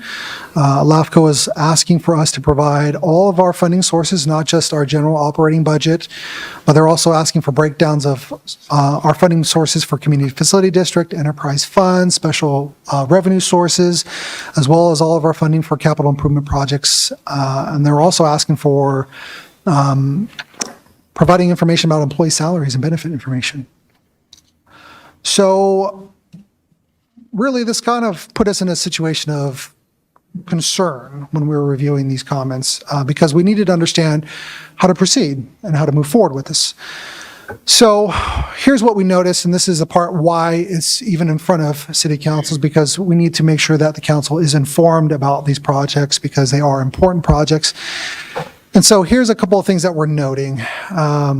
There's demand for empirical evidence to support the changes in the SOI boundary. There's kind of a shifting appearance, what we're observing by these comments, where LAFCO is really, instead of taking this reviewer approach to see how our sphere of influence boundary is, they're kind of taking this auditor approach of evaluating the city's budget, our programs. They're even asking to see how we're even being consistent with our own general plan policies, and that is kind of a responsibility that's exclusive to city council. The revision and talking with EPS, who has extensive experience with doing this, we kind of felt like it went well beyond what was normally required within the CKH Act. And we're really concerned about setting new precedent and maybe even developing some inconsistencies with what was intended by the CKH Act. So that's our gut instinct. We don't always go with our gut instinct. We kind of want to know what else is going on out there. And so our next question was, well, really, what's the baseline? What are other cities doing? And what are their experiences around the state? So we decided to reach out and do some interviews and do some research with other jurisdictions. We reached out to City of Roseville, City of Los Banos, City of Elk Grove, Mountain House, Dublin, Walnut Creek, and try to get a better understanding of what these experiences were. Some notable information was that we thought it was kind of interesting. City of Roseville, Placer County, their LAFCO actually prepares for it. It's paid by the LAFCO. There are dues that are paid to that LAFCO in that county. Merced County, it's paid by the city, but it is prepared by Merced County. Alameda County, they actually did a MSR that combined all of 14 cities into one document. That one was 518 pages. That makes sense. Los Angeles County that was prepared by LAFCO, 171 pages, combined multiple cities. But here's the main themes that we wanted to share with council, was that this MSR SOI process is really intended to be routine. It is, every 5 years, really looking at how the city's sphere of influence boundary is and whether it needs to be amended. It's really intended to be streamlined to help cities plan for the future. But there really is a general understanding amongst all these cities and their counties and their LAFCOs that cities do play a pivotal role in being able to provide higher density housing and commercial uses that really can't be accommodated within an unincorporated county because they lack the resources, they lack the services. They don't have your water treatment plants, they don't have your wastewater treatment plants, they don't have fire and police. They might have fire districts, but those are covering a large amount of area. And so cities are necessary for it. And so in these environments, this is our interpretation, is that LAFCOs, they really take a caretaker approach to help cities determine what that probable boundary should be for future growth. It shouldn't be sprawling out way beyond the city limits. It should be near the city limits. It should be what could the city actually be able to serve because it's in close proximity to those areas. The concerns about the LAFCO's comments weren't just about the complexity and the additional information that was being added. There's also some concerns about the additional cost. We noted that the entire contract with EPS was for $121,000. We also received an invoice from LAFCO to review their document of around $9,000. We are expecting an additional invoice from LAFCO for a second review on this. And we've also got $38,000 that's reserved, set aside for a future application to reaffirm our existing boundary as a note. We're not planning on changing our boundary. We're keeping it the exact same as what it was approved in 2017. Really, the next steps in this saga is we really fully intend to work with LAFCO on this. There's no way about it. We have to collaborate with them. We have to work with them. This is within their responsibilities to do this. And so, but we are acknowledging that we may need to return to City Council to maybe even augment the project scope to bring EPS back to address a lot of these revisions. And as we're going through those revisions, we may need to come back to City Council to obtain further direction on some of these issues. So I'd like to set that aside because there's another purpose as to why we're here tonight, which is there are some present tasks to be completed. There's an additional request by Solano County LAFCO to pursue an agreement with Solano County on development standards, planning, and zoning requirements for properties within SOI boundaries. This is a procedural step as part of not the MSR, but if we submit a application to LAFCO to reaffirm our SOI boundary, this is one of the things that they're going to ask for. It is within our government code. And it's really intended for those properties that are located between our city limit line and our SOI boundary, what to do in the interim until development occurs within those properties. If you get a random property owner who wants to do something and they submit an application to the county, what is the county supposed to do? So this is a good idea. It's not required for it, but it does provide a lot of deference for the city. So our recommendation for tonight is that the council says, yeah, you think this is a good idea, direct us to start working with Solano LAFCO and trying to reach an agreement about what to do about development that would occur in the interim. Another notable component is a future task that isn't relevant to the SOI boundary, the municipal services review, but it will be relevant to any future annexation. And that is a tax sharing agreement that's required by government code, especially Tax 99. The agreement is for cities and counties what to do with the distribution of the property tax. The 1% that is applicable to the property, how is that distributed once a property leaves unincorporated Solano County and goes into the city. As a background, the master property tax agreement between the county and all 7 cities within Solano County was abruptly terminated August 13th, 24. So a new agreement is needed for future annexations into our city limits or any reorganization of special districts such as a detachment from Solano Irrigation District. December 9th of last year, City Council did consider that one item, such as for the reorganization of multiple areas as part of a consent item to detach from Solano Irrigation District and to be reorganized into services provided by the city water department. So staff will return on this particular item to City Council in the future. We have done some public outreach on this one. On June 26th, we threw out a public notice to all of those properties that are located between our city limits and our SOI boundary. And we additionally provided notice to the town of Elmira at LAFCO's request. Staff was tracking all the responses. We still are. Really, the town of Elmira is not interested in annexation at all, and other property owners that are within our sphere of influence that, besides the Leisure Town growth area, they're really kind of indifferent about it. additional public notice we intend will be provided to those property owners as a follow-up. Here's an update to where we are with this process. So the recommendation, I know I have mentioned a lot. Really, the first part is receiving the presentation and any public comments, and if desired, provide some direction to staff if you have an opinion about where we are with MSR. And then here's the key point is we are seeking City Council's authorization to start working with Solano County to develop an agreement and MOU for those unincorporated properties located in Vacaville's sphere of influence outside of our city limits. That concludes our presentation. We're happy to answer any questions. Yeah, thank you for this. I know there's a lot to this, but I think this is timely, especially with our growth areas. It's good for the council too. I currently sit on LAFCO and have been to their trainings, and there's a lot to understand. Appreciate staff's knowledge in this. I guess one of the questions that I have, and maybe I would also invite the executive officer of LAFCO, that when I opened it up to be able to share your thoughts and help our council and our community understand kind of the process, your interpretation of it. I'm going to give you more time. I mean, there's just no way you can do that in 3 minutes, but we'll get to you in just a minute. But as far as staff's concerned, it sounds to me like there is direction that you're asking for and you're recommending tonight, and that is that to pursue that agreement, an MOU, so that we're going in that process.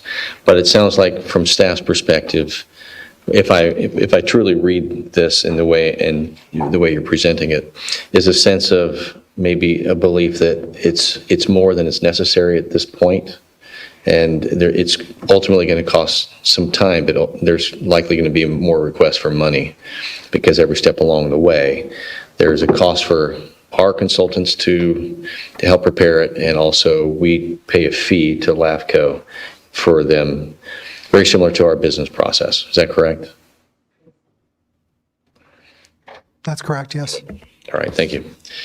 I'm going to go ahead and open it up to the public, but with that in the public is our director, Rich Seethel from LAFCO.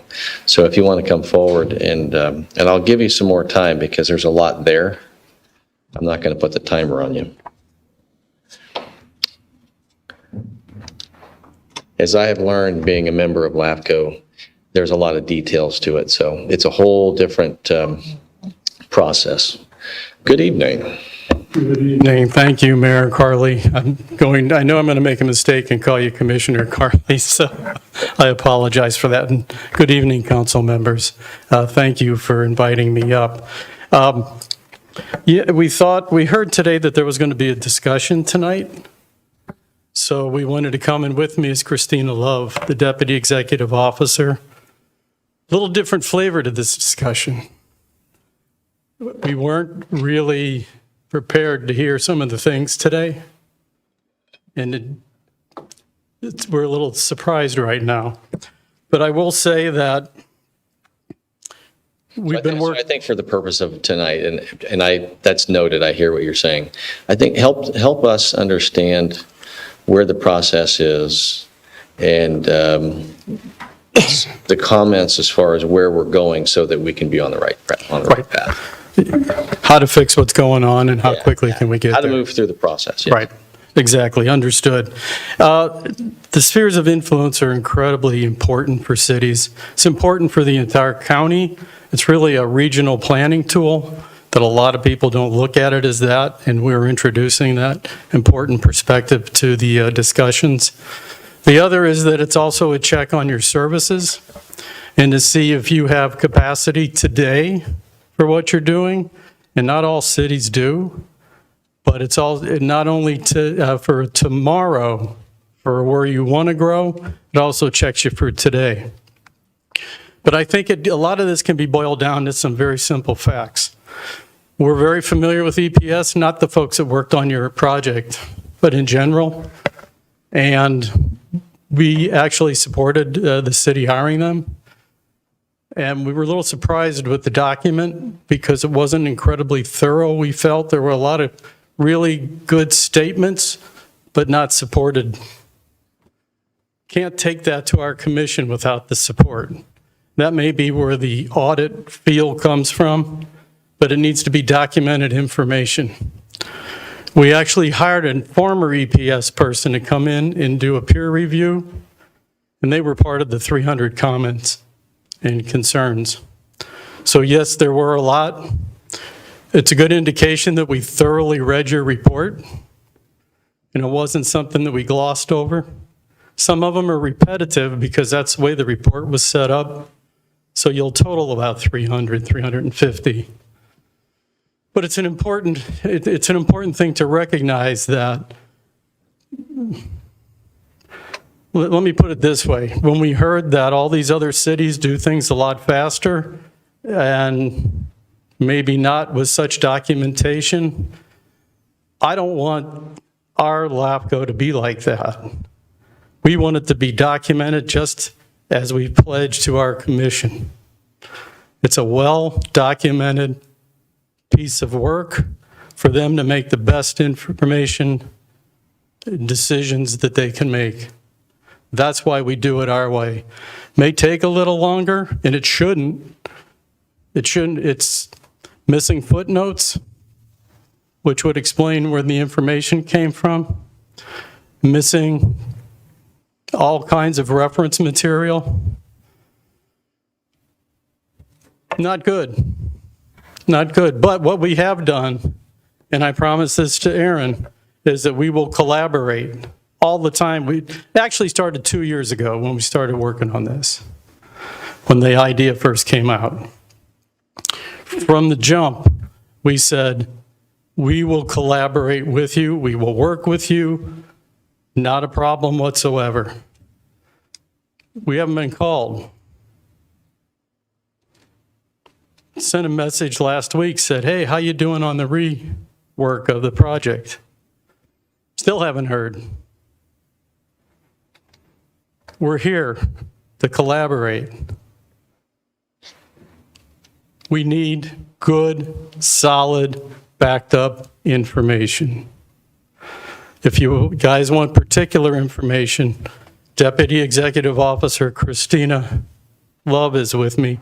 She can give you more details. But for the Reader's Digest version, that's what's going on. We need good information that you can rely on and that we can rely on. Not somebody telling us that, oh, they're okay. Show us you're okay. Show us you got money. Show us what's going on in the last 5 years. We can pick up trends. Yeah, salaries and benefits, because that goes towards your budget. One of the items that you see is financial capacity. It doesn't end with your general fund. You need CIP programs. All of those things should be fleshed out in an MSR. Can't speak for those other areas. I can speak for some, but I won't because I know what goes on. We're not going to do that. You don't deserve that. Yeah, thanks, Rich. Appreciate it. Anyone else in the audience wishing to address the council on this item? All right, I'm going to go ahead and close the public portion of this. Vice Mayor Silva. So a clarification question for Mr. Rich, the Executive Director. Just a clarification question. Yeah, you can come. So in this, based on what the staff presented and were specific to updating or aligning or just clarifying certain things, how would a future anticipated updated general plan at the county complicate that, or how would that influence any of future agreements if the general plan in the county? Sure, that's a very, very good and interesting question. And actually, Aaron and I touched bases a little bit about it before this item. I see that this would be better to be done first so that the county knows what you guys are planning for in your sphere of influence. Because the sphere of influence, everybody should be interested in the county. What you're doing, so the county can play off of that, so Dixon can look and see what's going on. Those are the types of things that we're striving to accomplish. So I don't think it's as much of an issue with the general plan as maybe the county thinks. Mm-hmm. Okay, and then another follow-up question with respect to just water quality, access to safe drinking water. Are there any concerns in unincorporated areas within the city limits or within the periphery of the city limits to access to safe, quality drinking water? That I'm unfamiliar with. Thank you. Thanks. Yeah, thank you. As far as staff, any additional comments that you have? Yes, I want to make sure that the point of this conversation about the additional comments and the change in the municipal services review isn't to say it's bad or it's the wrong way to do it. It's to provide a full picture for the council. And if the council so chooses and is interested in going down this path, that we receive that direction from this council, because it does mean more time and does mean more money. And those are things that are within the council's purview that we just can't say, let's go do it, because we'd have to come back to council for additional budget. So I wanted to make sure that if there's a feeling of defensiveness, that it's not about that. It's more about, here are the changes that have occurred since we embarked on this, and we're kind of deviating from what we've done in the past and what has occurred in other jurisdictions that we've evaluated. That's okay if the city council would like to go down that route. Yeah, thank you. I think Councilmember Wiley, you're next. Thanks. Just one quick question. The previous comment said, to see what the other cities, and everyone needs to see what all the cities are doing. So is this on a rotating basis? Is Vacaville the only one that's doing it now, or are all the cities doing it this year? The LAPCO team president could speak best to this, but many cities in Solano County are well out of date on their sphere of influence updates and their MSRs. So we are actually one of many. And then the city bears the brunt of all the costs related to this? In the case of this MSR, and then we'll see where the mayor wants to go, because we have interested developers who wish to embark on planning the east of Leisure growth area. The city has interest in the northeast growth area, and we have people waiting for the MSR update to be completed so they can annex their approved projects. We met with LAFCO and shared a willingness to spend the city's somewhat limited advanced planning funds to pay for this consultant prepared effort so that Vacaville can move ahead and move forward, given all the cities we're competing with right now. Do you have a follow-up on that? No, I apologize. I thought the question was going to be directed our way as well. I think the question that might be for clarification is maybe give a little quick backdrop on other cities and projects. So we're not the only ones doing it, and we're not simply just waiting on others, but they come at LAFCO at different times for different reasons. If you could just speak to that. Correct. There's over 45 agencies in Solano County that have spheres of influence. That includes cities and special districts. It's impossible to keep up with it every 5 years. We just don't have the horsepower for that. But we've put together a program, and we had outlined, this is what we're going to do this year, this is what we're going to do the next year, and for a rotation like that to try to start catching up. And what had happened is everything, wow, it just kind of blossomed. You've got everything that's going on with Sassoon. You've got Dixon. You have you folks. Major projects that require a lot of attention and and they all need spheres and have to go through the annexation process. And the Sassoon is keeping us pretty busy. But we're here with Vacaville now because Aaron and the folks understood that, hey, you want to pay for the MSR and have it done, and then we can do the back work on it, and that would get you through faster. That's the decision that was made. But there's a lot going on right now. Okay, so then in the past, sometime LAFCO did the cost because you did the study, but we decided to go ahead and do the study with EPS, is that correct? Yes. Thank you. Yeah, thank you. I can't tell you how many times you might get back up here, but I think it's important to also know for the council that many projects come before the LAFCO board. Recent ones were de-annexations from SID so that we could have projects, Lagoon Valley. These things are just, seem to be more on the simple side, but nothing is simple. They're very, very complex, and some things get, held up like what we have all heard tonight because there is no tax sharing agreement. So then we're having to negotiate with the county.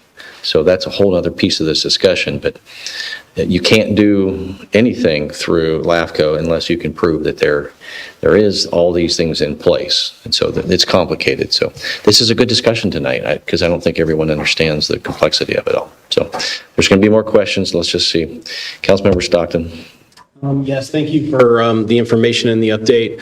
I guess my question is to staff, do we feel that the document prepared by EPS is insufficient with the documentation or justification for what they have written down? And if so, why are we going to pay them more money to do what should have been done the first time, if that is the case?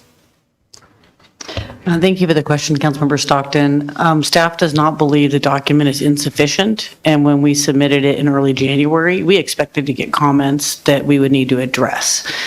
EPS's feedback to us and the research that Albert has done and checking in with other cities and other LAFCOs is we feel that some of the comments go above and beyond what is in a normal MSR, consistent with what the executive director even said this evening, that the goal is sort of an our-way approach for the Solano LAFCO, which may be different than the other LAFCOs in the state.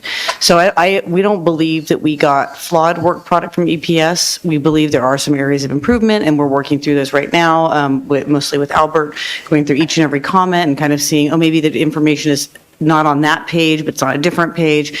He's on comment 80 or 170. We're working through it. But I guess staff's not dissatisfied with EPS's work product. We got a lot of comments that are above and beyond what we expected. And because we collaborated with LAFCO throughout the process and spent a lot of time with the police department and fire department, utilities department, we expended the money that was allocated to the effort. Okay, and you're confident that with the additional requested funds that you could meet the expectations that LAFCO is requesting to answer those 350 questions? We have a meeting planned with Rich and Christina on Monday to ask some questions about the comments we've received.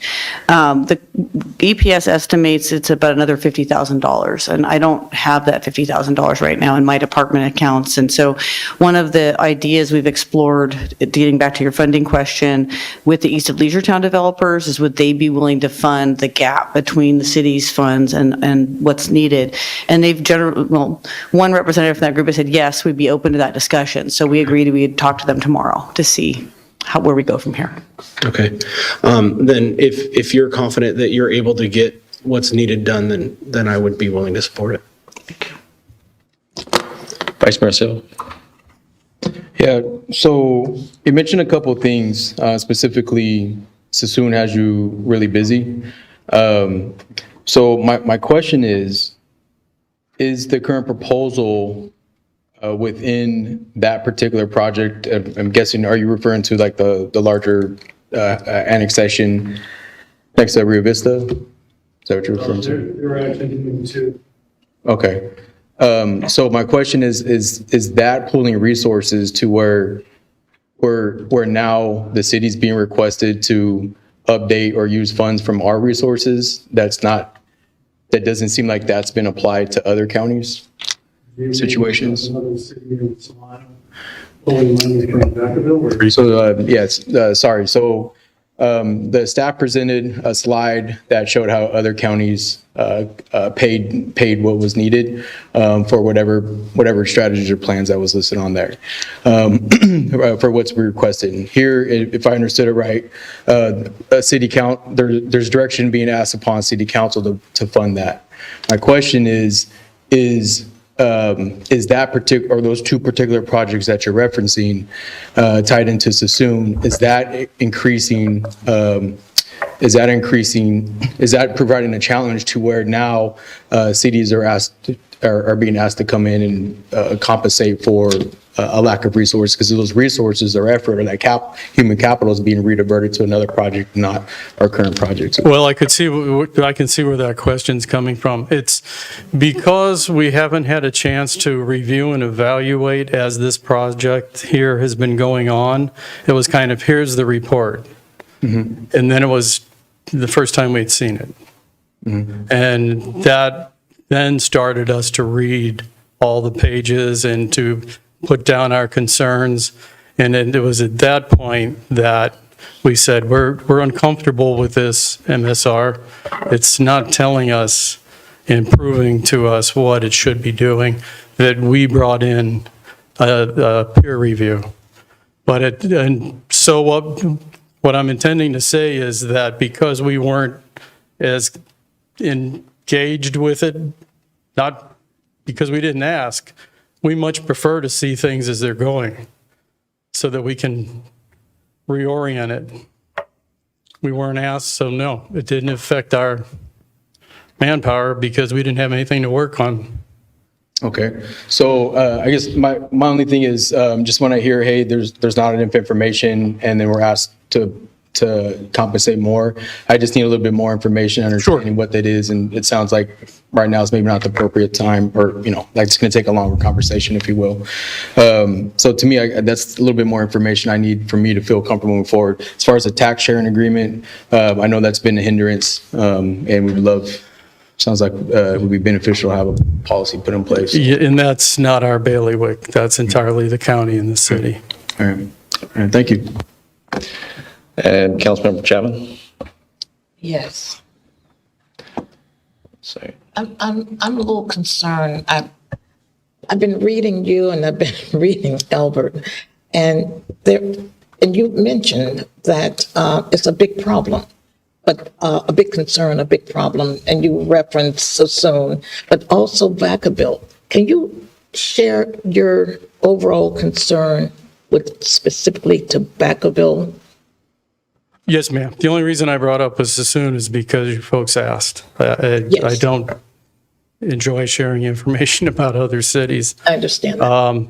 The problem that we have with your document is that there are some unanswered questions that we have shared, and there's some statements that have been made that we don't see the backing. Okay. When the salaries was mentioned, I guess that's something that hadn't been in previous reports. And you had mentioned they want to make sure that we can sustain ourselves. However, that was still a surprise, a shock. What good would that information be other than knowing? To us? Yes. Yeah. Great example, and I noticed earlier some FAR folks in the back. I know for some areas, unfunded liability, CalPERS unfunded liability can be a major impediment and a big consumer of finances. Are salaries in a range that they're concerning? We're not telling you what to pay, we're just saying, what effect does it have on your total operation? Yeah, thank you. Councilmember Freeman. Yes. Thank you, guys, and thank you. And I hope and I pray that I don't come off any way at all against you or disrespectful to you, because I know that our mayor respects you, works with you. Therefore, I respect you, appreciate you. But I do also represent the city of Vacaville. And when we have I'm just going to read it, there's a significant concern expressed by the Community and Economic Department, City Attorney's Office, and the city's consultant. These comments are inconsistent with industry standards and places the city in a position of having to provide substantial empirical evidence. I had to look up empirical. I'm a little slow, but so. And I heard the comment that you made with some frustration towards Erin not getting back to you, but I can tell you this, that she is a brilliant woman. She's got a lot on her plate. She does a great job for our city, and I back her 100%, as I do our city manager and our city attorney. And I would love to have a cup of coffee with you, because I want you to know I'm not attacking you, but when I look at the details of this, of 350 comments out of 150 pages, it seems burdensome. I mean, I think that everybody recognizes the state of the state that we're in with our state and the county and all the requirements and all that we have to do to run a city and our local government and all of the various entities. But it just does seem really burdensome. And so I guess my question is, are other cities, Vallejo, Benicia, Sassoon, Fairfield, Rivas, are they all having to step up to the plate in this order? Or have they just not gotten here yet? They haven't gotten there yet? Yeah. And, and we're looking at a budget deficit right now, and, more, and I'm just wondering, is somebody just doing a really good job on your end, on your side, that, will some of this information really matter, charts and pies, or is it just going to be compounded in a book somewhere and put on a shelf? I know that you guys are, and please forgive me, sir, I know that you do a great job doing what you do. But I'm also looking out for my city, you know what I mean? And so this just feels burdensome. I understand it. I don't take it personal, and I certainly don't say anything personal to either Aaron or Albert. This wasn't what we thought a discussion was.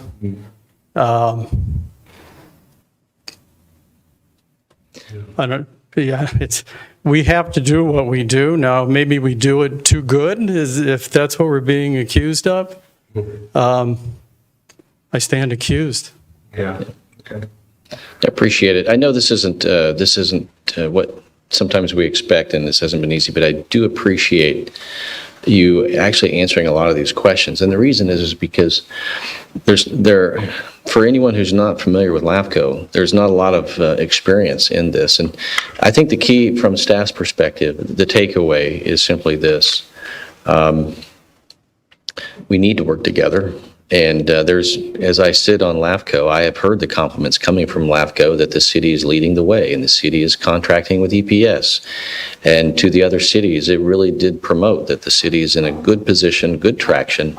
And for me, sitting on the commission, you can imagine if you were on the commission, it feels like Vacaville is being praised. And so I think right now all we need to do is figure out how to actually commit to engaging what that is, how to get the MSR that we need.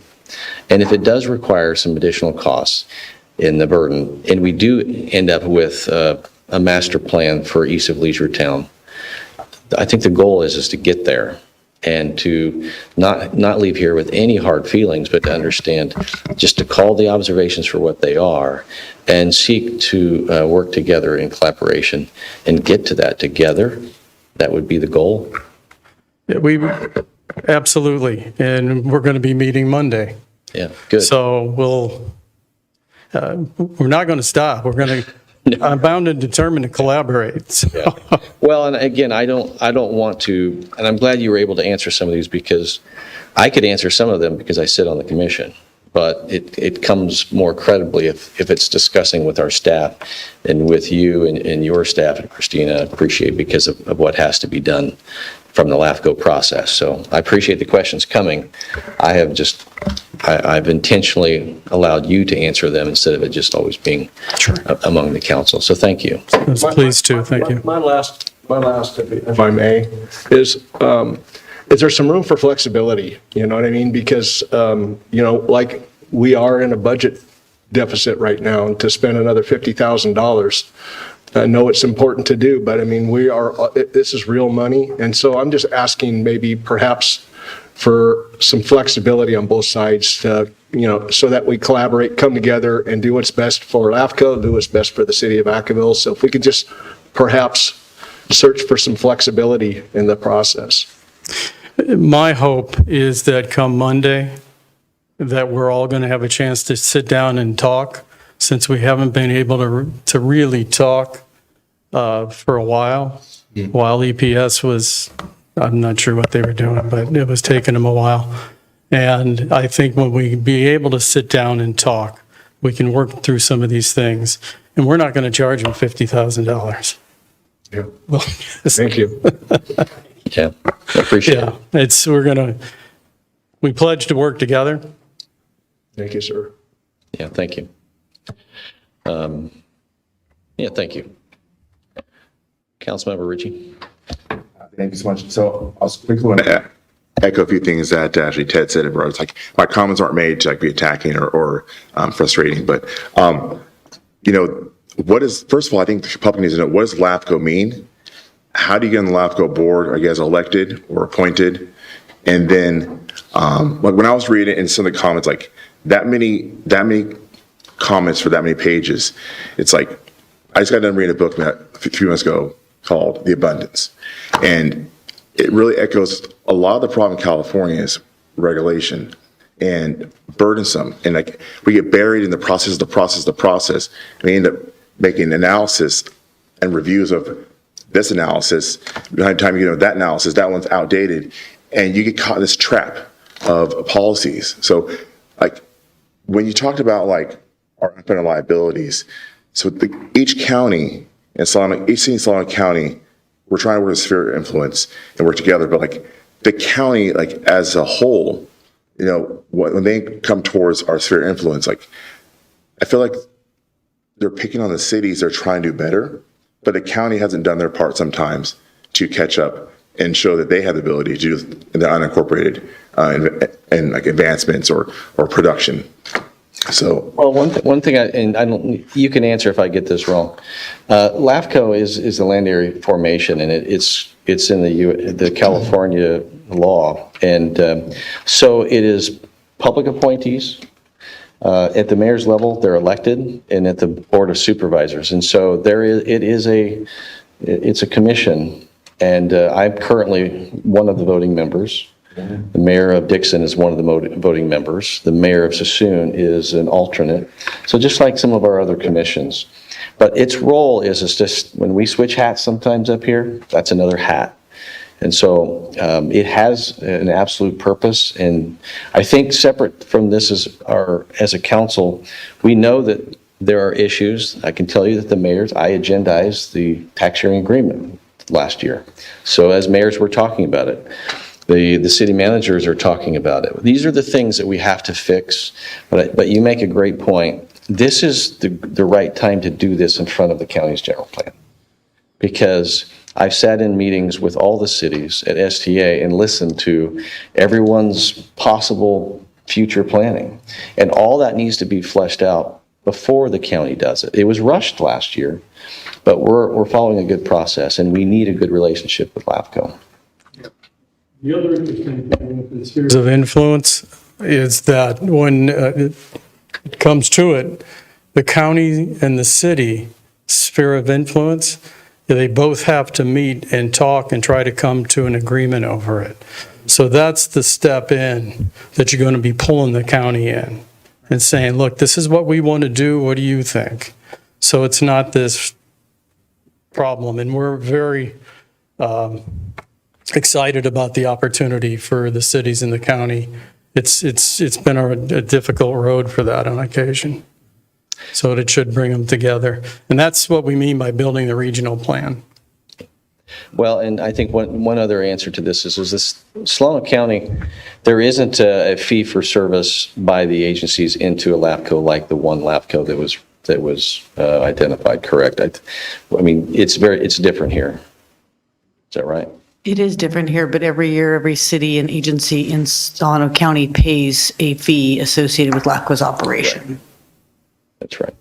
So I appreciate it. I think that the takeaway is what is being asked tonight is, obviously we received this.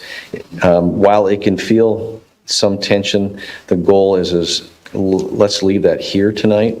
Let's answer the questions. Let's work towards to what degree we can be flexible and the ease of getting to some of these at the least amount of expense and as quickly as possible so that we achieve what we're looking for in an MSR, because we need this MSR.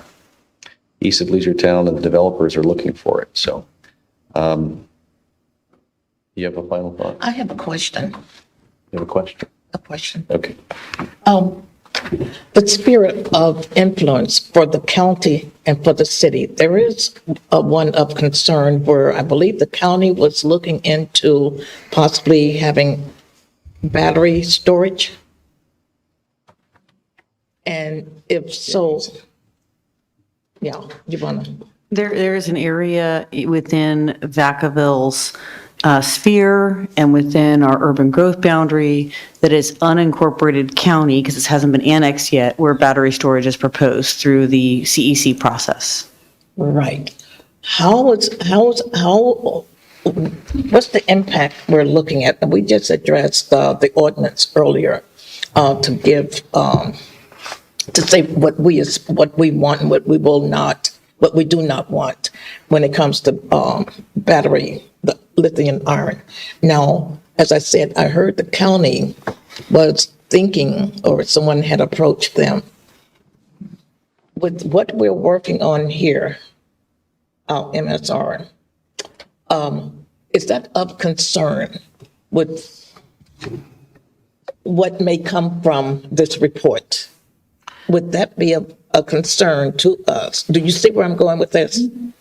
Okay. How I would answer the question, which may or may not totally answer your question, but I'm going to try, is that if we're requesting direction from the council to work on an agreement with the county about the unincorporated land that's currently within Vacaville sphere and urban growth boundary, and how the city and county can collaborate on a vision for that land so that developments aren't happening ahead of, for example, infrastructure, city services, police, fire, et cetera.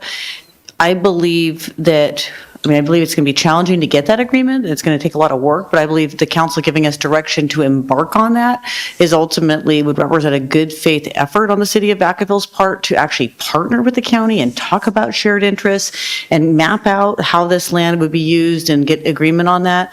To Mr. Seithel's point, which I really appreciate, the county is going to be embarking on a general plan update. It will take years, so letting the city work with the county on, hey, here is our vision from our 2015 general plan. Here's what we think we can accomplish. Here's what we can accomplish together, because there'd be a tax sharing agreement. That's why we're asking for direction to embark on that cooperative agreement, because we think it would solve a lot of the tensions through that collaborative dialogue.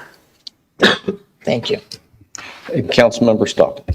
Yes, I motion that we receive the presentation and public comments, and that we direct staff to work with the county.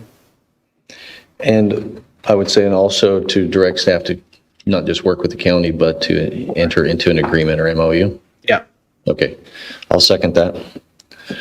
All in favor? Aye. Opposed? What do you mean enter MOU? Well, it's kind of an Comes back to agreement. us, right? Well, an understanding. So to just direct them to talk to the county is different than to say to engage into an agreement and an understanding. That is something that the county and the city of Vacaville could agree upon.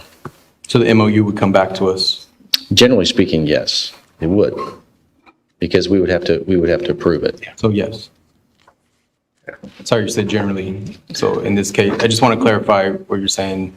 We're not giving direction for staff to go ahead and sign an MOU without it coming back to council. Of course. Okay. And it's super nice to these two new people out here, because we need them. Yes. Yeah, I appreciate it. And Monday should be a productive day, and let's just be productive. And sometimes what happens is there's misinterpretations or misunderstandings, or there's distance and space, and that gap sometimes can create a conflict. And the goal is I don't think we don't want that. We need to make sure that this MSR is moving forward, because we have work to do. All right, thank you very much. Appreciate it. All right, we'll go ahead and move on to item B.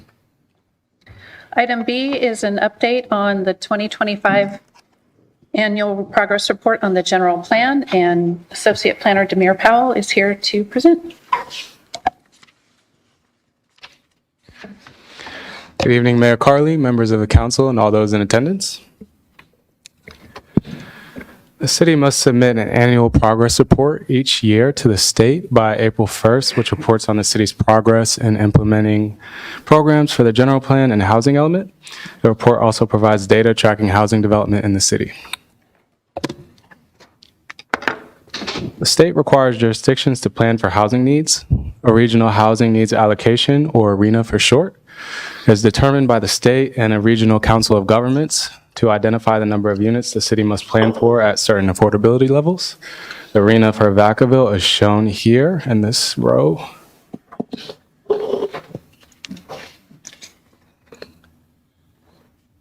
This table is from the HCD forum to track the city's progress towards meeting its arena. It shows the number of units that have been issued a building permit for the last 3.5 years. In 2025, there were 445 units issued permits. We exceeded our arena for above moderate income units, but had less progress with moderate and lower income units.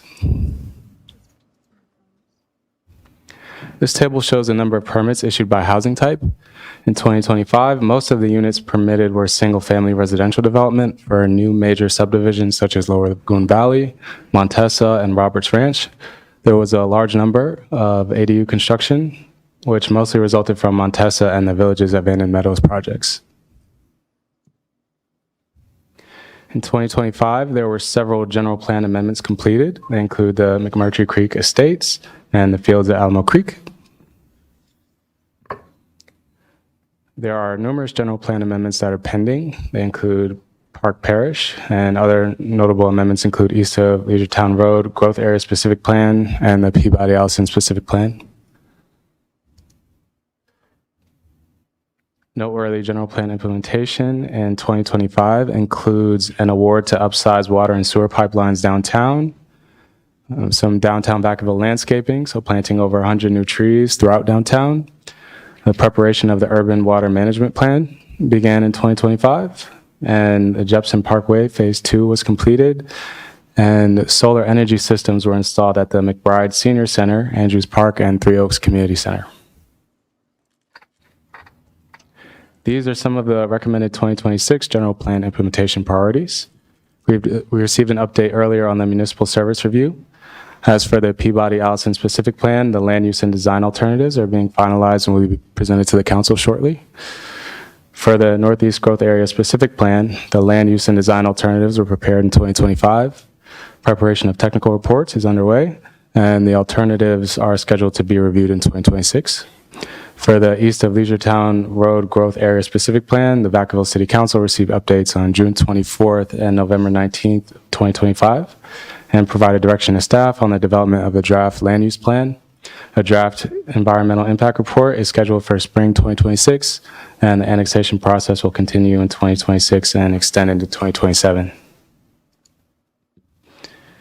In 2025, staff have completed tasks for numerous housing element implementation programs. These include tasks such as marketing ADU development opportunities, conducting a service fee study, and lastly, there were some small code amendments, one being to reduce the parking requirement for studio units to incentivize and encourage and assist in the development of housing.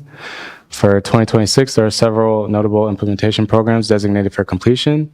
They include exploring a community land trust model for affordable housing, identifying sites and funding sources for affordable housing, exploring incentives for affordable housing in moderate and high resource areas, exploring incentives for infill development, and we are also scheduled to identify sites and funding sources for affordable housing in other various locations throughout the city. Other programs include providing funding assistance for lower income households for housing rehabilitation and educating landlords on fair housing laws, rights, and requirements. Staff presented the annual progress report to the Planning Commission on February 17th, 2026. They had questions and comments regarding the urban reserve. This was addressed earlier tonight. Affordable housing strategies. So what are some strategies that the city is currently looking to incorporate?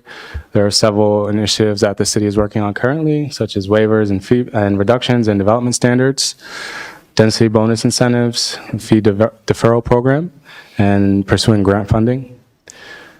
We received questions about regional and state collaboration for housing. So we meet with other jurisdictions and agencies throughout California in conferences, workshops, trainings, and informational sessions to discuss housing strategies and learn new ways that the state is approaching the housing issue. We received an inquiry about the housing prices in Vacaville. So from the research that we saw, a new home is about $620,000. The average rent is $2,260. And ADU construction can range from about $150,000 all the way up to $400,000, depending on the complexity and the quality of the ADU construction. And then lastly, we received an inquiry about the city's RENA for lower income units and what would happen if the city does not meet its RENA for this cycle. So those units will then carry over into the next housing element cycle, and the city would need to address how we will plan for the units that weren't produced in this cycle, as well as what's allocated in the next cycle as well. So here is a comparison of housing development in Vacaville to some other jurisdictions in the county. And this data is from the California Department of Housing and Community Development that they publish each year, but it is from 2024. So we noticed that jurisdictions in Solano County have similar development trends, which are overwhelmingly producing above moderate income units, which is shown here in orange. And we can see that Vacaville is outpacing other jurisdictions in housing development. Fairfield has a noteworthy number of low-income units that they produce, and these were from large affordable apartment developments, such as the Parkside Flats, which account for most of these with about 168 affordable units, all within one development. And this reflects statewide trends. In the fifth cycle, the state did not meet the target unit counts for the very low, and moderate income units, and trends appear similar in this cycle as well. So to conclude, the city is making significant progress in implementing the general plan and housing element, and staff will submit the report to the state on April 1st. And staff recommend the submission of the APR to the Office of Land Use and Climate Innovation and Housing and Community Development by April 1st, 2026. Yeah, thank you for the presentation. Vice Mayor Silva. Yeah, can you go back to the comparison to each city slide, please? And my question is, the council has, to my recollection, we've had, since I've been on council, we've had 5 proposals for developments that would fit under low-income or very low-income units. 4 of the 5 were approved. 1 of those has actually been developed with the Senior Pony Express. The other, the workforce housing on Allison, the senior apartments on Orchard and Monte Vista. And so those 2, as well as, I guess we could put Habitat for Humanity in there. Those 3 we're waiting on or are waiting on additional funds or something like that. So some of those projects we allocated funds to help subsidize that, but the additional subsidy needed to come from state subsidies through those particular grants that didn't come through. Looking at this data, what if the state had helped fund that particular subsidy? I'm curious to know what that graphic would have looked like at that point. Do you have any? Yeah, that's a good point, because they do have us provide the data for the entitlements that were approved for affordable housing projects. And we have noted that we did approve these projects for affordable housing, but when it comes to their reporting, they only go off of units that have been issued permits. Mm-hmm. So HCD is aware, and that is something that staff can look into to also compare and see how we are with approving the entitlements for these projects and how many other projects that other jurisdictions are getting as well, just to see where we're lining up. And would it be fair to interpret this particular data that out of all of Solano County, it does appear that Vacaville can develop homes, even though they're of above moderate income units? Yes, it seems very clear that Vacaville is. When I hear we can't build or it's too difficult in Vacaville, somehow people are building over 1,000 units. All right, thank you. Well, and I would just say it would be interesting if cities would get credit for approving projects, because if a builder doesn't build, the city could potentially see that we're not meeting our RENA and it's being misinterpreted. Is there any any way we follow up in the future when all of a sudden we're being evaluated and the state comes down and says, you're not meeting your RENA, asterisk, but we've approved these projects that haven't built. And so I would just like to make sure that we're tracking that. And what we're trying to do is we're trying to work with the developers to check back in, say, where are we at on these projects? And how can we ensure that the projects that we do approve? I would have a slightly different comment, and that is I don't think that graph, I don't think the data shows that we're able to build it. I think there's other reasons why Vacaville may be desirable to build. Vacaville is a desirable place, and we have the land and the costs associated to that. And so I don't attribute that to an issue with other reasons other than sometimes people want to build in a particular city and people want to live here. And so I think it's far more complex than just that one graph. Councilmember, let me see who's next. Councilmember Ritchie. Thank you so much. So if I can go on for long with the comments, just really, I saw that line. I understand housing. I understand stuff. It's capitalism, not socialism. Like the city, the government's not in the place to build houses. We beat this drum forever. That line's an indication of capitalism. The cost to buy land, the cost to build, the cost. It's really hard in California to have the cost allow us to put homes at certain price points, and it sucks. So I just got done. I was spoken on a panel. There's a lot of bonds out there. Which is the government? The government's trying to help in a public-private partnership. Without that, we can never get to these other levels. Besides market value, it's really tough. There's certain grants and bonds I hope we can go for to kind of reach out to certain groups. Veterans and fixed income of elderly. And there is opportunities to try to find ways for the low income, very low income, that are on stable income for grants. There's local banks, there's local bond funds, Cal HAFA in Sacramento. They have CRA funds, Community Reinvestment Acts. We have to find ways to build housing for people that are veterans, elderly, and people with low income, and a private-public partnership, and give incentives, but we have to go for the bonds. Because you can't force somebody to take a loss to do the right thing. They're not going to do it. So we got to find a way to incentivize them to help us find homes for these missing people. So if we can invest time in finding bonds in cooperation with like Cal HAFA and other CRA agencies, they have to allocate money. So we got to be there to take it. Councilmember Wiley. Thank you for the information, and housing and arena numbers is such an issue because of our lopsided building. So if I'm looking at this, the sixth cycle for housing, is that 2023 to the 2031? Correct. Right. So do you project with what's kind of on the plate right now that we'll continue to have like 1,100 above moderate houses every 2 years until 31?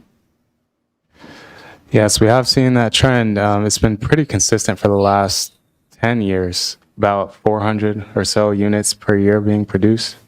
And now it seems like there's a lot of things, the farmstead and everything else that, is just the rest of Roberts Ranch and everything is kind of out there waiting. So that confirmed what I thought.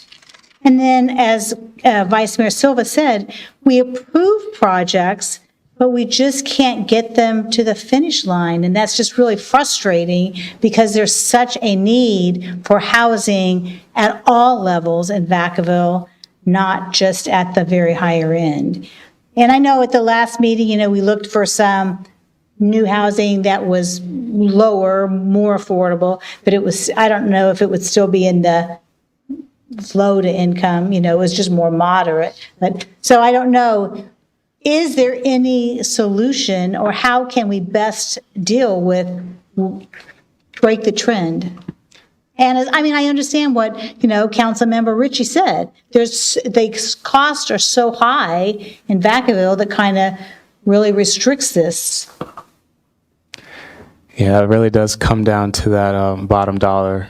And we're aggressively pursuing different funding sources from the state, as well as some regional funding sources as well, to try and bridge that gap that we can help meet developers with. Councilmember Freeman. Yes, could you pull up slide 12 of 17, please?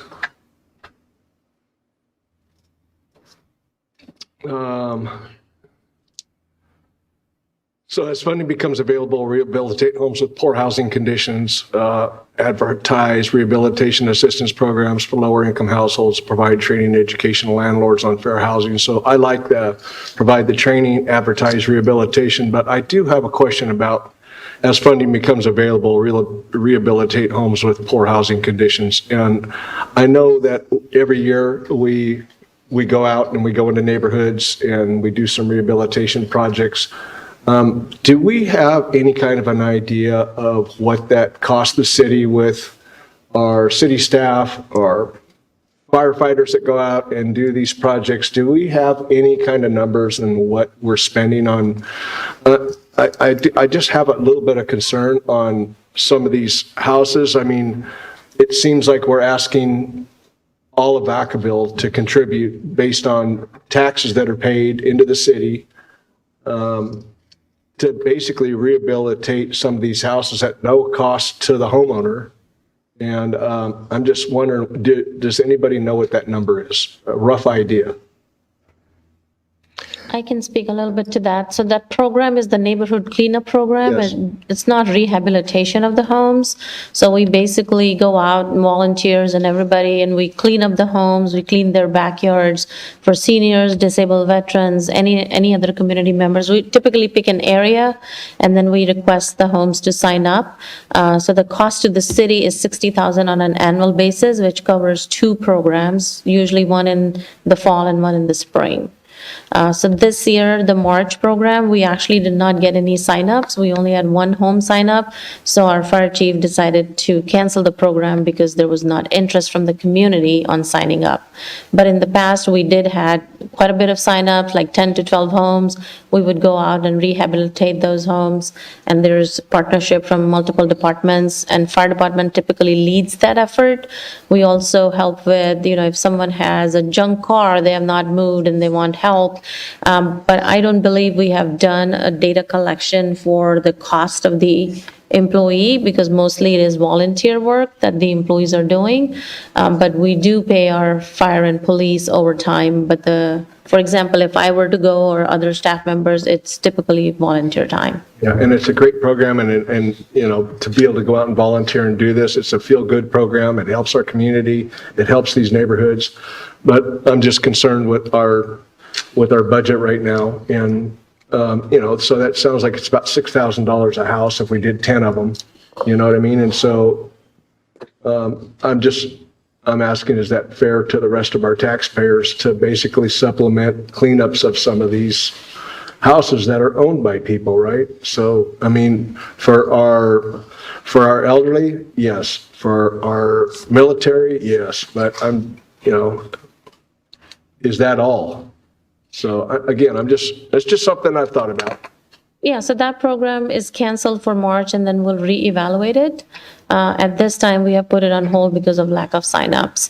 But to address the other concern around the funding, Tamara has done quite a bit of work on the housing projects. The reason is not just the entitlements. The state is changing laws on us every time. We have submitted, for example, for Ellison Todd project, an application almost 3 times for funding. Every time we submit it, we get a denial because we don't meet the criteria. By the time we try to meet the criteria, next time the criteria is more strict, and now we don't meet that criteria. So it has been like a moving target for the last 3 applications, but I will have Tamara and Aaron provide more information. Yeah, Director Morris, would you like to add some information to this discussion? I just wanted to briefly clarify that when we're talking about rehabilitating homes with poor housing conditions, it's more of a broad thing. It isn't really about removing weeds and rubbish from people's yards. It's about actually improving the quality of the home. Most of that occurs through when, for example, an affordable housing developer has a TEFRA hearing, which comes to council, and they go forward with grant funds to basically rehab an entire complex.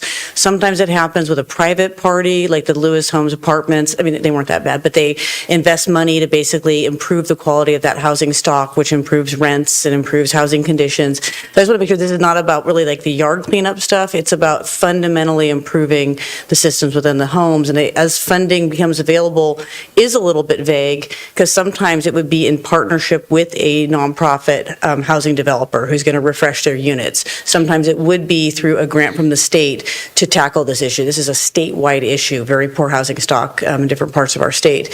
So it's a little bit broader than just the yard stuff. And if you would like to hear, Tamara can share some of the efforts we've made to get money for affordable housing. And if you could also, in that explanation, maybe share a couple, because there's been a couple of these projects come to the council here in the recent months, for example.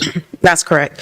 So just to piggyback on what Aaron was saying, when we talk about home rehabilitation, that's more in the guise of seeking grant funding. So where the city could launch a program to target low-income households that might need assistance in rehab or health and safety requirements to keep the home livable for those families. At one time, the city did operate an owner-occupied rehab program. It's been a very long time since we've had funding to do that, but it would be something similar to that. Actually, tonight, in the consent calendar, you guys approved for us to move forward with submitting an application for the Oak Grove Senior Project to apply for home funds in order to help bridge the financial gap that will allow them to move forward with an MIP application this fall to make the project more competitive. So what we're seeing in the last few years is that there's an increased significant demand for a limited amount of funds, and the application process has just gotten competitive for the amount of funding available through the state in order to make these projects come to light. As the city manager mentioned with the project on Allison, there were 3 failed applications for funding that fit the criteria for the income levels of that project that was approved by council. And it was just determined that the developer did not see it feasible to move forward with the project that was approved. With Oak Grove, we have had 2 applications for home funding, and the project just has not been competitive compared to other projects that were applying in the same rounds. There is the approved project off Vanden Road, which would be 206 units of affordable housing that applied for local HUD funding back in 2024, and then that funding opportunity went away. So they actually were approved through an application, a joint application with Capsolano JPA to move forward and apply for $5 million of funding to go towards that project, and then the grant changed and that opportunity went away. So the landscape that we're experiencing is just a lot of demand for very limited resources, and that's why we're having such trouble moving these projects forward. In my housing series that ties to, or that will go over how projects are financed, you'll see that these type of projects require what's considered a capital stack, so a stack of different funding sources, including local resources. So in our jurisdiction, we mainly now only have land that we can contribute to a project. And so if our projects are going up against projects that have more significant local monetary investment to make the project work, then that can make our projects less competitive compared to other areas that have more money to go towards those projects. So right now, we mainly focus on the land that we have available to make available for the projects. And then if the Housing Authority has project-based vouchers to help make operating the project more viable, then that can make it more competitive. But we are now in a situation where we cannot offer any additional project-based vouchers. So really our projects, if they don't have funding that was previously awarded that is allocated to those projects, then they just become less competitive compared to other statewide projects. And so that's kind of the challenge that our projects are having right now. Yeah, thanks for that information. And I know in some of our other housing discussions, you'll be able to go into some deeper discussions to help the council. I appreciate that. Councilmember Wiley? Thanks. I just wanted to, again, we looked at this rehabilitate homes. That's not what we did at our cleanups because no one could go beyond the fence. And so that was not the point of that. But we did a couple years ago, like a year or two ago, vote on money to rehabilitate Lincoln Corners and those low-income areas there at Lincoln Corners. And when you have a building, there is routine maintenance that needs to take care of. And so I'm glad that we spent money so that those units could be more livable for the people that lived in there and be more energy efficient. And if you have a place that looks better, you have more pride in where you're living, so you're going to take care of it better. So in the long run, I think when there is money available, I think we should continue to look at rehabilitating homes that are being used by low income and very low income, so they aren't just pits. That's it. Thank you. Councilmember Ritchie. I'll be quick. It's a piggyback off of kind of some of the comments you made. That's one of the frustrating things. I didn't mean to towards LAFCO to have the wrong kind of frustration about policies, procedures, and get in the way. But like you said, thing about like, traditional funding sources are drying up. Traditional funding sources are hard to find. A lot of people are going with the same funds. Like that's an example of why we're talking about LAFCO and all the policy procedure. Everything is held up in policy. That's like, for me, I was thinking about the northeast growth area. Like, here's an example of how getting the process going and getting us into a position where other cities and companies all over America, especially California, they're finding different ways to incentivize. Like, that's why the area is so important to have growth. Economic growth is that new gap for the stack. The amount of money that some companies make, they are pushing money to the cities as a community benefit. Say a company comes to Vacaville, the northeast growth area, they spend off $40 million or $25 million of tax revenue. They are doing it already. It's not hypothetical. They can tranche off $2 million. $2 million a year. A $500,000 house, 3% is $15,000. They can literally fund 50 to 200 homes, 100% of the financing cost. Like, they're doing this. So, like, one of the reasons why I want to make sure we grow responsibly is because big companies want to come here, and there's different unique ways to help fund these problems. They can take a portion of their revenue, give it to the city to reinvest, to allow us to find homes for lower income, allow people to get that step into home ownership. The community benefits, the company's benefits, the tax benefits, everyone wins. So the community benefit economic development, we're talking about Northeast growth area, it's really important for get this stuff going, also a different word, because it's for the health and safety of our community. It's more than just a business. It will spin off more benefits than we realize. It's going to help the elderly. It's going to help people that can't get in. California is expensive. The biggest part of California is hard to save money to get into a house. There's other places right now, they want 12 months worth of rent to qualify for renting a house. Like, that's unbearable. Like, there's a lot of barriers to put out there, but we need to focus on trying to get development in the city to help bridge this kind of capital stack. There's only so much money out there, and other cities are figuring it out. So, like, that's why I just don't want regulations and problems and taking 7 months to view paperwork. It's like, we need to get it done. So that's my comments. Yeah, thank you. I will open this up to the public if anyone wishes to make a comment.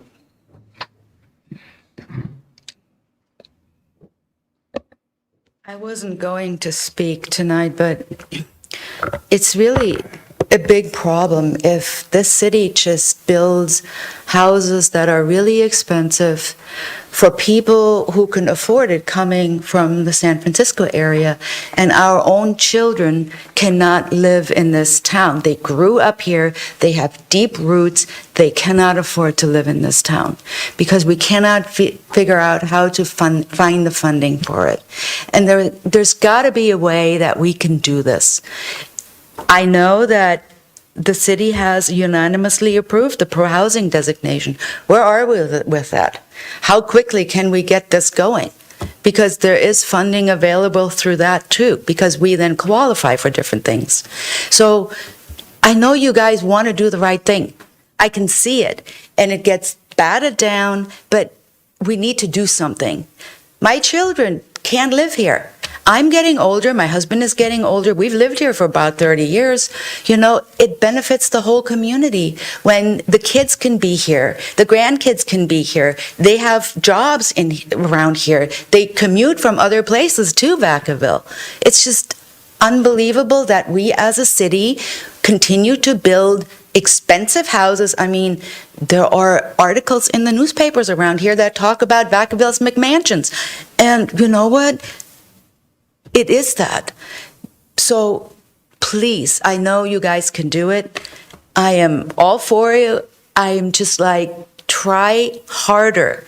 Get going on the pro-housing thing. Get going on, I don't know what it's called, where you can have a portion of housing that is lower income. And lower income, I also learned lower income is families, young families that make what, $110,000, $120,000 a year? That's not lower income. Those are good jobs. Those are our teachers. You know, those are people who live here and they can't afford, or want to live here and they can't afford to live here. So I know you can do it, and I'm rooting for you, and I wish that we could just do more.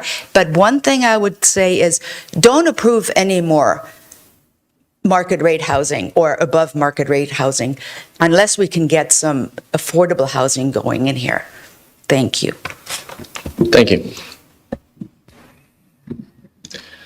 All right, I will go ahead and close the public comment portion of this item. And there's no action other than to receive this report. I appreciate it.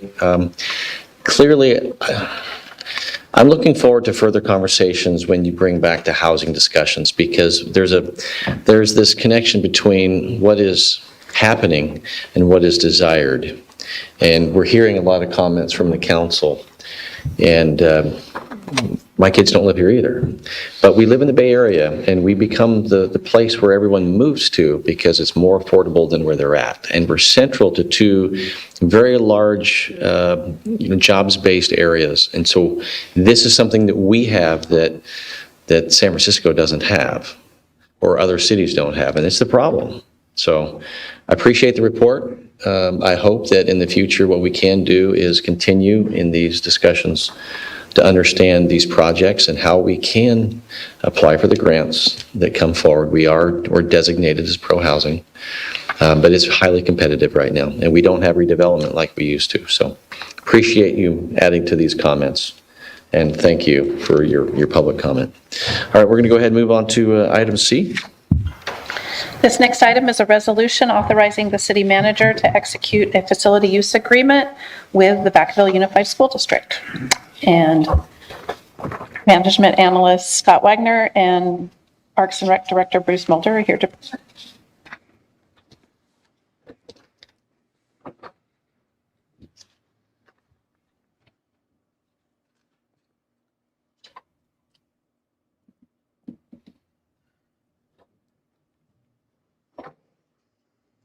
All right. Good evening, Mayor, Vice Mayor, council members.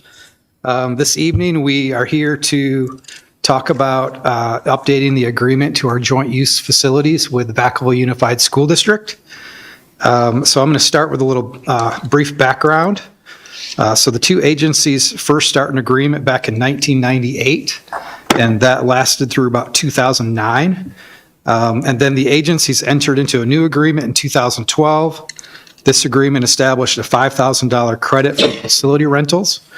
And based on the success of that agreement, an amendment was added in 2018 to increase that credit to $15,000 per agency. And that's the agreement that's still in place right now that we are looking at updating. So some examples of some of the shared use between the facilities. So the Vacaville Unified School District, most of their usage recurs annually on different programming that they do. So examples of that is rallies at Andrews Park, a spring musical at the Vacaville Performing Arts Theater, cross-country meets at Lagoon Valley, and different senior appreciation days. And for the city, historically, the city's usage has focused on multipurpose rooms and gymnasiums. But starting in about 2024, the city's usage of the Vacaville facilities has decreased. That's mainly has been due to capacity issues, but we are reaffirming our relationship to find ways to use the facilities. So the programs at both agencies, one of the challenges is that we both running programs at the same time, and that gets to be a challenge, but we are looking at new ways to find facility use and work together.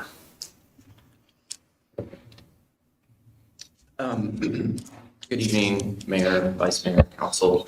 So I'll talk a little bit about some of the proposed changes that we want to make to the agreement.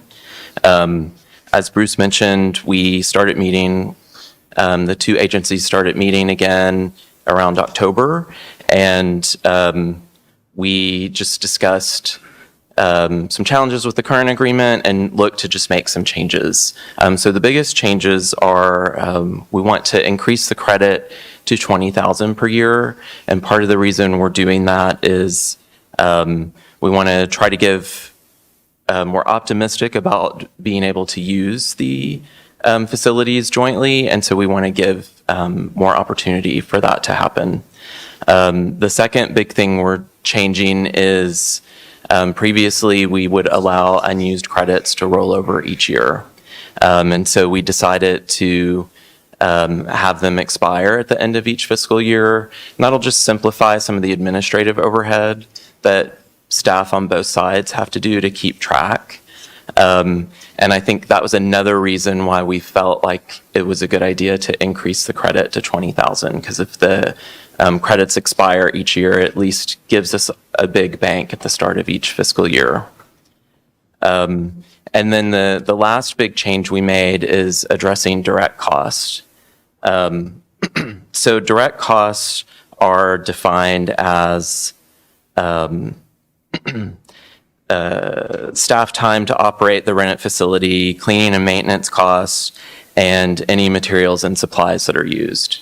And so the current agreement we have doesn't address direct cost. It's really just about facility rental cost. But as a courtesy, both sides were allowing that credit to be applied to direct cost. So in this revision, we wanted to specifically address that and define what direct costs were, and then add language to the agreement allowing the credit to apply to direct cost at a maximum of $2,500 per year. And so another thing that this does is it just allows both sides to more efficiently budget the potential cost and sort of cap so that it doesn't get too high for either side to manage. The other thing we talked about when the two agencies met is looking for other uses that the city or other needs that the city has. So in particular, we would like access to more tennis courts and to a swimming pool. And so as we enter the new agreement, we're optimistic about being able to find opportunities for us to use the school district's facilities in those areas. And both of those programs currently have waiting lists, and so this will really expand our capacity to make our programs bigger and more robust. In terms of the fiscal impact, we're not requesting any funds. The facility fees, if a member of the public rents it, it's generally paid to the city's general fund. So theoretically, by having this credit, we would be losing out on that revenue, but that lost revenue should be offset by an equivalent amount of use on our side of their facilities. And then that really concludes our presentation. So our recommendation is that we adopt the subject resolution authorizing the city manager to enter into this agreement. And we'll pause here to any questions or comments. Yeah, thank you. Vice Mayor Silva? Thank you. Is Vacaville Unified School District in agreement with this? Yes. As well as Travis? No, this is just, Only for BSD. yeah. And they, I believe it's next week, they will be taking it to their board. Okay. And then two more questions. One, what is the cost, approximately what's the cost of VPAT for a day? I don't do. I'm sorry, I don't have that information. Well, the context I'm asking is every year there's a jazz festival, and our jazz bands at our high schools and sometimes our middle schools go through a training program. Sometimes it's with the bass, or the band at Band of the Golden West, something like that. I forget off the top of my head right now, but they go through either there or through Sac State or some similar type of university. So so in the past, I had used district funds to help support the use of that facility. Those funds are going to be going post this year, after this June. So I'm curious to know, would these credits be accessible for Vacaville Unified to support the students to perform in the Jazz Festival at VPAT? If it is a Vacaville Unified sponsored program, then they should be able to use their joint use agreement, yes, to use those credits for use at VPAT. One of the challenges is the facilities also have to be available. So it's one thing to say, yes, we're going to do shared use, but we also have to look at what cities and facilities are available. You know, we've come before you before about our capacity challenges that we have. So it's not always that if we just say, yes, it's absolutely, we have shared use and it's available. We have to make sure that we can fit it into the schedule of the facility as well. So, but if it is a sponsored use through Vacaville Unified Schools District, that should fit under this umbrella of this agreement. And with that particular proposed budget, that's why I asked for the cost, with this particular proposed budget allocation of credits, still be able to accommodate that, but it sounds like we don't have the data for that today. Most likely, so that we will keep track of, both agencies will keep track of the fees that are being waived for the shared use, and when up to that $20,000. And then the $2,500 actual costs, so that is for like the facility attendant, that type of thing, or custodial use, whatever that actual cost is. If that gets to be above $2,500, then the agency will need to start paying that for the rest of that fiscal year, is the way that works. All right, thank you. I can also add that the school district, we learned they have a sort of a policy of how they allow the schools to use this credit. So they take the total amount, they divide it amongst the schools, and then each school is sort of limited to whatever piece of the credit they receive. So I think the other thing I would want us to probably research and understand for the particular program you're asking about is the school, the lead school that would be administering it, are they using their credits for something else? We're a little bit simpler in how we try to administer the credit, but theirs is more complex just because they have so many schools that they want to be fair amongst all of them. Thank you. Councilmember Chapman, and then I think to our city manager. Did you have a comment? I just wanted to add, you asked the question about the VPAD schedule pricing. It's about $971 for resident and $1,265 for non-resident. That's the rate for Monday to Thursday for the theater. And then Friday, Saturday, it's a little bit higher base rate, $1,165 for the resident and $1,516 for the non-resident. And the nonprofits get 25% discount on the rental fees. And all of that information is available on our website. Thank you. Yes, I was part of the team back in 1998 that started the MOUs. How about that? Were there any items,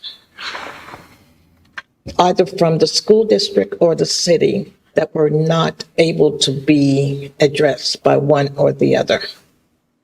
Did we have another need that you put on that you share it with them, or did they have a need that they shared that we weren't able to accommodate?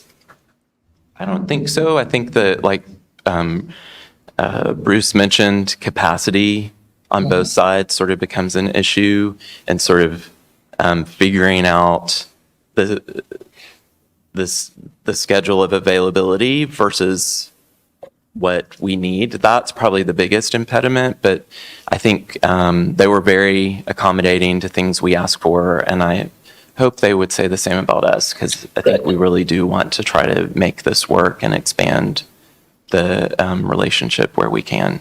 Okay, thank you. Councilmember Wiley.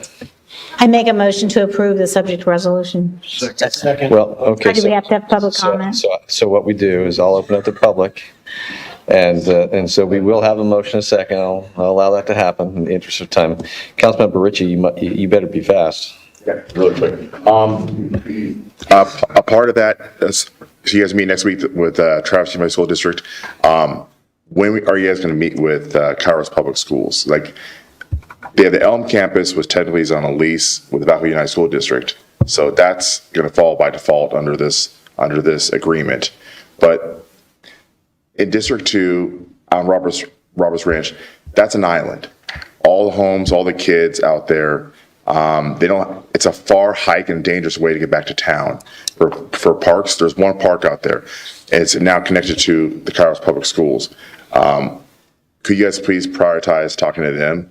Because that's a very no-brainer MOU to let the kids out there that want to go through Vacaville programs to utilize either the new existing schools, facilities, and the park next door.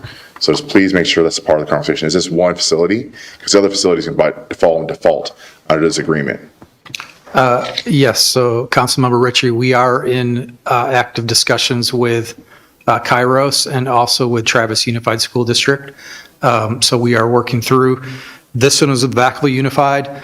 Vacaville Unified has a whole array of facilities, kind of like the city, so it's reciprocal use.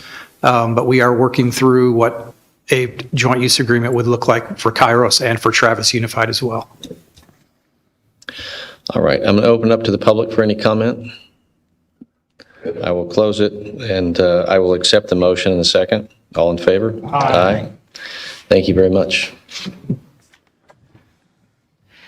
Moving right along, so item D. Item D is a resolution considering adopting an updated proclamation policy, and Assistant City Manager Georgianne Megger-Smith is here to present.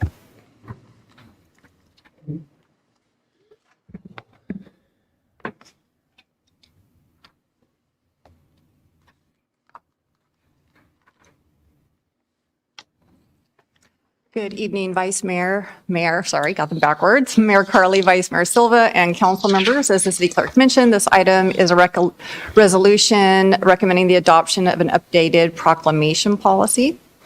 To give you some background, council first adopted a proclamation policy on September 12th, 2017. Prior to that, the mayor had been issuing proclamations, but the need for a more formal process and structure was identified, and the policy was presented and adopted. Besides an administrative update to contact information in 2019, that policy is what we've been following ever since. The policy has come up a few times from council with a request in spring of 2023 to have it placed on a council agenda for a discussion. That discussion took place on November 15th, 2023, but no amendments were made at that time. Again, in May of 2025, council requested that the policy be brought back for consideration, and the council handbook committee was established in August of 2025, and this is the second policy that they've reviewed and brought forward to you, and I'll be walking you through the proposed updates.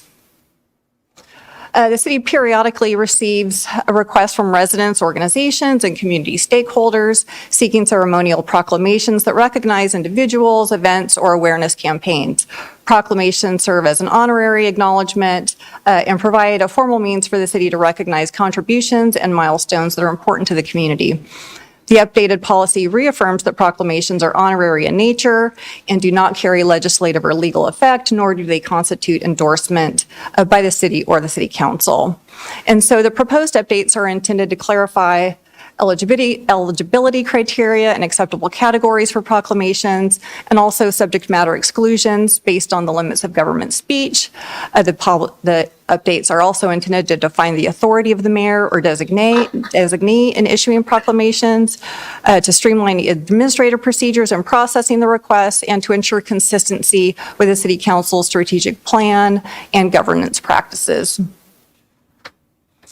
The existing policy states that proclamations shall be made at the discretion of the mayor. The update is that proclamations shall be made by the mayor or, upon request, another member of the council.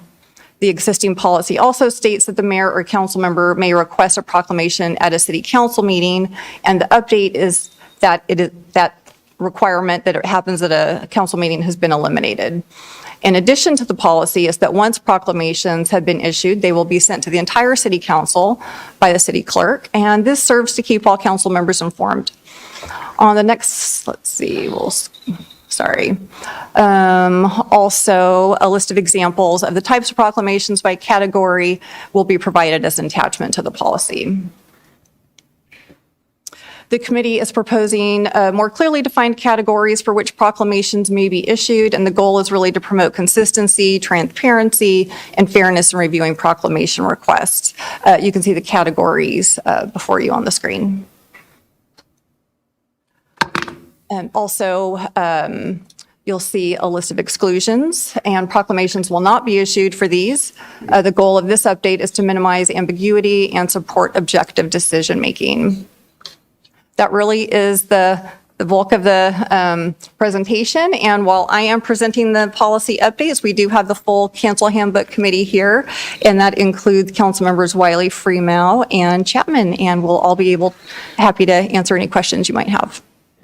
Yeah, thank you very much, and I appreciate the subcommittee that's taking on the task of the update of the handbook.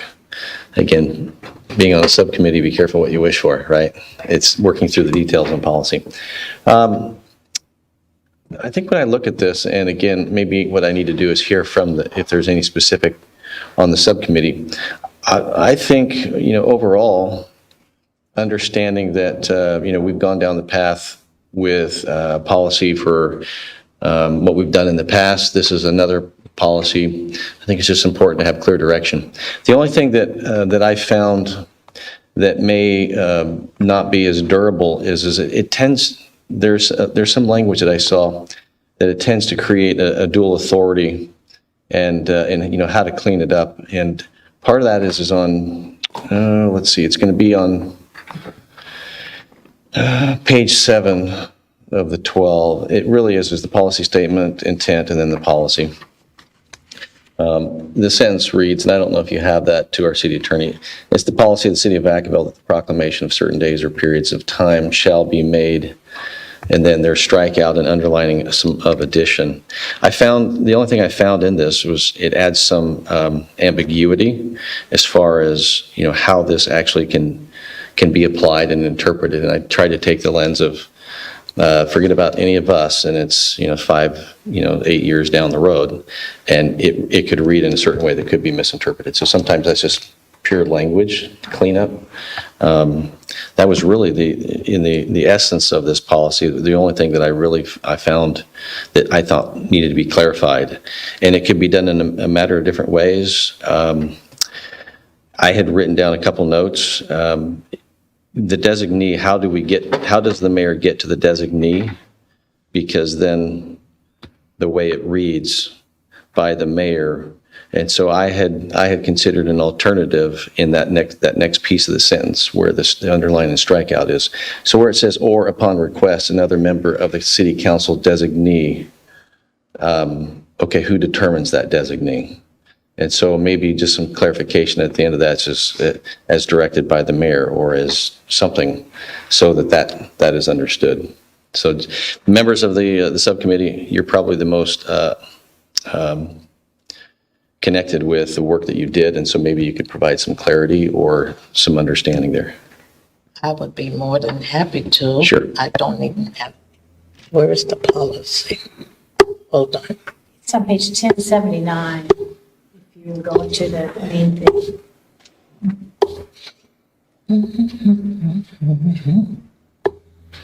The attachments. I guess I passed it. Okay. 1079. Well, it's hard to, Yeah, I think you're close. yeah, request me be emailed to. Oh, Lord. Really now? Oh, okay. You want these? And you, you know what? You didn't think I was going to take them, did you? Those are mine. Oh, my gosh. Woo, woo, woo. I can see. Okay, I'm sorry, Mayor. What No, area? this is this area right here. Okay, the underlying section. The underline, at the end of the underlying section, it just, the only thing that's missing without clarity, it creates some misunderstanding of who has the authority. How do you follow policy? I'm looking at the policy because, how to create something that, the standard way of doing something, it's done through a process. I like the rest of it. It's mostly streamlined, but it doesn't expressly explain how you get to the designee. And so if it's the interest of this council to clarify that, so the current policy doesn't even speak to it being deferred or having a designee. And so that's just where I would recommend that we either add something at the end of that or to clarify that. Okay, I think the intent is by the mayor, or upon request of another member of the council. I would think a designee could only be appointed by the mayor unless the mayor is not available or the mayor decides not to grant a proclamation. So this allows for, I think I'm correct in this, for an action to still take place by the council. Help me, attorney. She was there. She can. Yes, so there's a number of ways you can do this. How it currently reads, and we did in the committee talk about a couple different ways of phrasing this. How it currently reads is that by implication, the mayor can issue. If the mayor doesn't issue, upon request, another council member could issue it. If there's some concern about lack of clarity about how that happens, we could add additional clarifying language, which the committee did discuss, that it said by the mayor or another member of the city council designated by the mayor. Right. So you have, those are kind of different ways of saying the same thing. I do think that the second way of the mayor designating another member of the council makes it very clear that the mayor is going to choose the designee. The first way it's written, where it says upon request, it kind of implies that the mayor would be getting that request and making the designation, but it doesn't specifically say that. Yeah, that just a few extra words, I think, just add some clarity. Okay. Does that sound good? Any other thoughts from the others that were on the? Other than that, you think it's a good policy? I do. Well, thank you. Yeah. Not me, we thank you. Right. Well, that's the whole thing is I will tell you, I do believe, and I'm glad we're going through a policy update, because sometimes what we're looking for down the road is how a policy can be interpreted. And I know that's been an issue in the past, is that generally this is streamlined and it allows for just easy governance, because 99% of anything that comes through is just universally accepted. And so this adds to that, the ability to do all of that designation. So Vice Mayor Silva. Yeah, so I'm still kind of confused on the designee. So the mayor, only the mayor can decide a designee? Is that? I think that's what's been proposed for clarity. So whoever's in, not that Mayor Carly would do this, but if the mayor chose to not appoint a designee, then it just sits there, or potentially? So I think under that circumstance, then, it'd be a situation where a member of the council would ask it to be brought to the agenda for consideration by the entire council. Yeah. And just curious, why wouldn't the designee be defaulted to vice mayor role, and then kind of go from there. That's a good suggestion. Well, it could. I mean, I'm not opposed to what that would look like. I think that, but that's up to the subcommittee that came up with that term. Typically, the purpose of the vice mayor would typically be if the mayor is not available, but I don't have a problem with that. But the designee gives the flexibility for a future council to decide what it wants. And, because you just never know what the future is of a particular proclamation, so. Right. To me, like the order would be like mayor, vice mayor, then designee in my I think mind. it's if it needs to be put in print, but if you're used to, I'm going to use the word protocol, what it usually goes from the mayor to the vice mayor, but in this case, may want to put it in there. That's a policy determination that can be made by the council. Both our municipal code and the city council policies and procedures indicate that in the mayor's absence, the vice mayor may act. So I would, if someone were to ask me the legal question, if the vice mayor wanted to do it and the mayor wasn't available, the answer would always be yes, based on our municipal code and the council handbook policies and procedures. But for policy purposes, if the council decides that they want to have that explicitly detailed in this policy, we could certainly add that here as well. I mean, I'm indifferent to it, but again, I see what you're saying.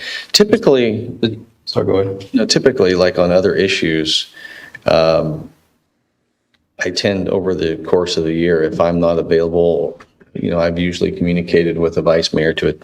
Other than the boards and things, it's to go to an event and then it defers to usually to other members that potentially are available, and that's typically how it's handled.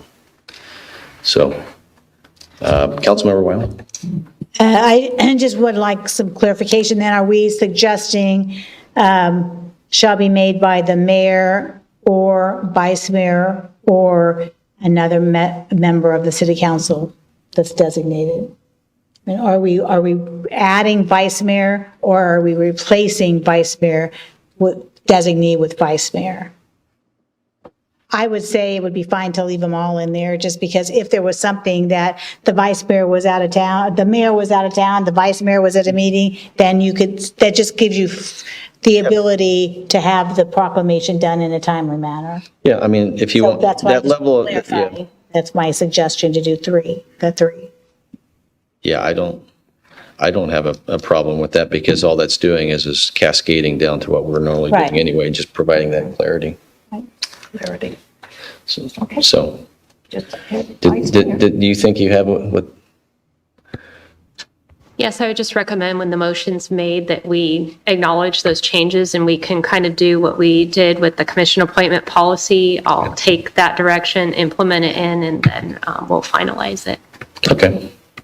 All right. So, well, I'm going to open up to the public for any comment. I see that there's no public here at this point. I'll bring it back. So with that, would you, I'll entertain a motion. I'll make the motion that the council approves. Come on, open up. I'm going to do it. That the City of Vacaville proclamation policy be approved with the addition of vice mayor added to the designated line, or the line of discussion. Well, Does that make sense? Yes, and what I'll just add for clarity, that sentence that's underlined, upon request, what that needs to say is, upon request by the vice mayor or The mayor. another member of the city council, as directed by the mayor, I do believe. Is that correct? If it's helpful, I can read off an Yes, why don't you read, for yeah. you. So At another place, it says requests for proclamations that do not fall within them will be considered on a case-by-case by the mayor or designee. So I'm just want to ask, do we want to add vice mayor in that location as well, just to be consistent? Okay, maybe, but what I would say is this becomes the clarification. I think all of those become the designee. Right. So I don't think you need to repeat what's in this, because then it requires some clarification as to what that process is. So where it says right now, it says mayor, comma, or upon request by the vice mayor or another member of the city council designee as directed by the mayor, that falls in the line of whether the mayor's here or not. The vice mayor always steps in for other reasons anyway, and then that provides clarity.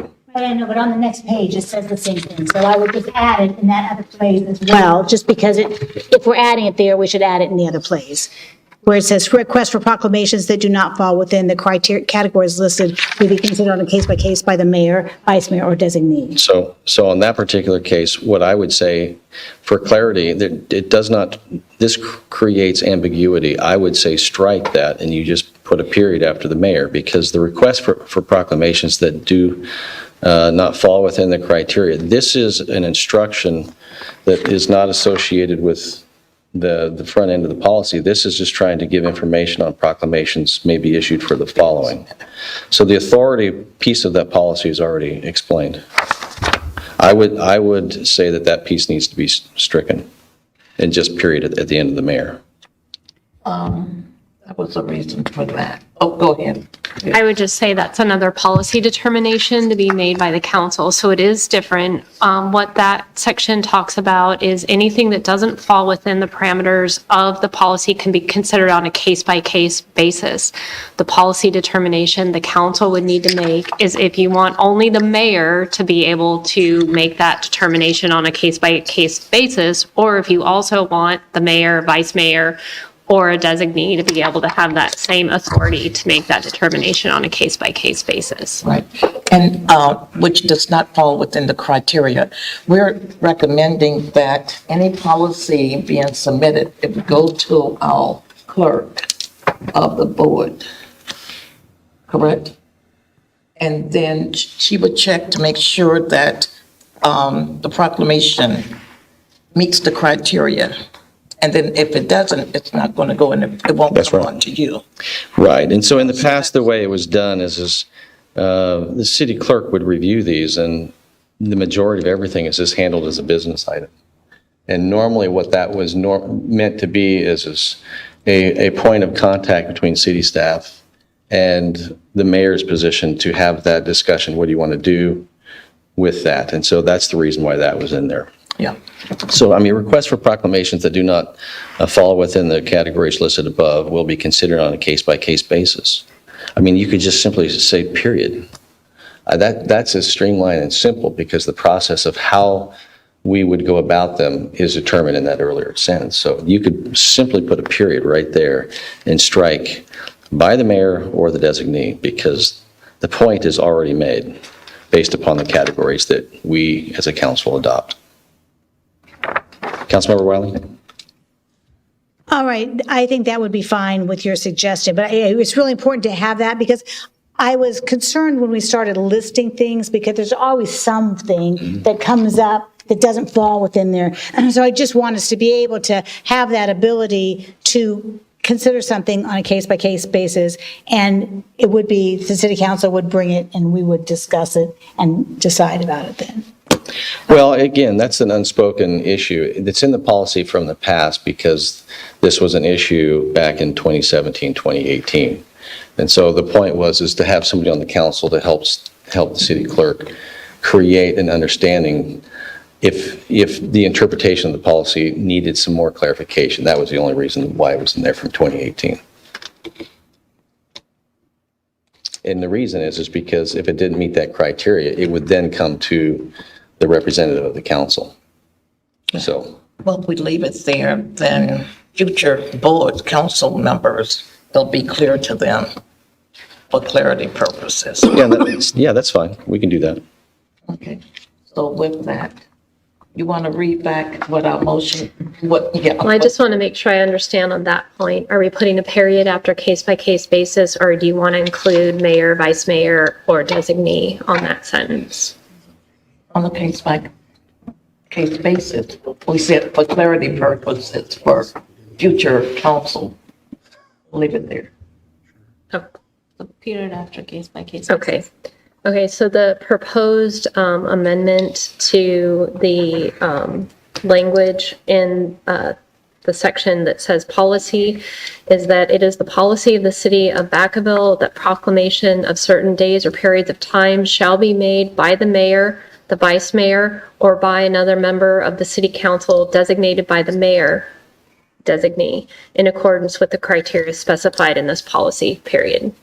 That would be the proposed resolution, or the proposed modification to the draft policy that was presented for the resolution. Okay, and then the next section. The next section, apologies, let me get there. The other section would read,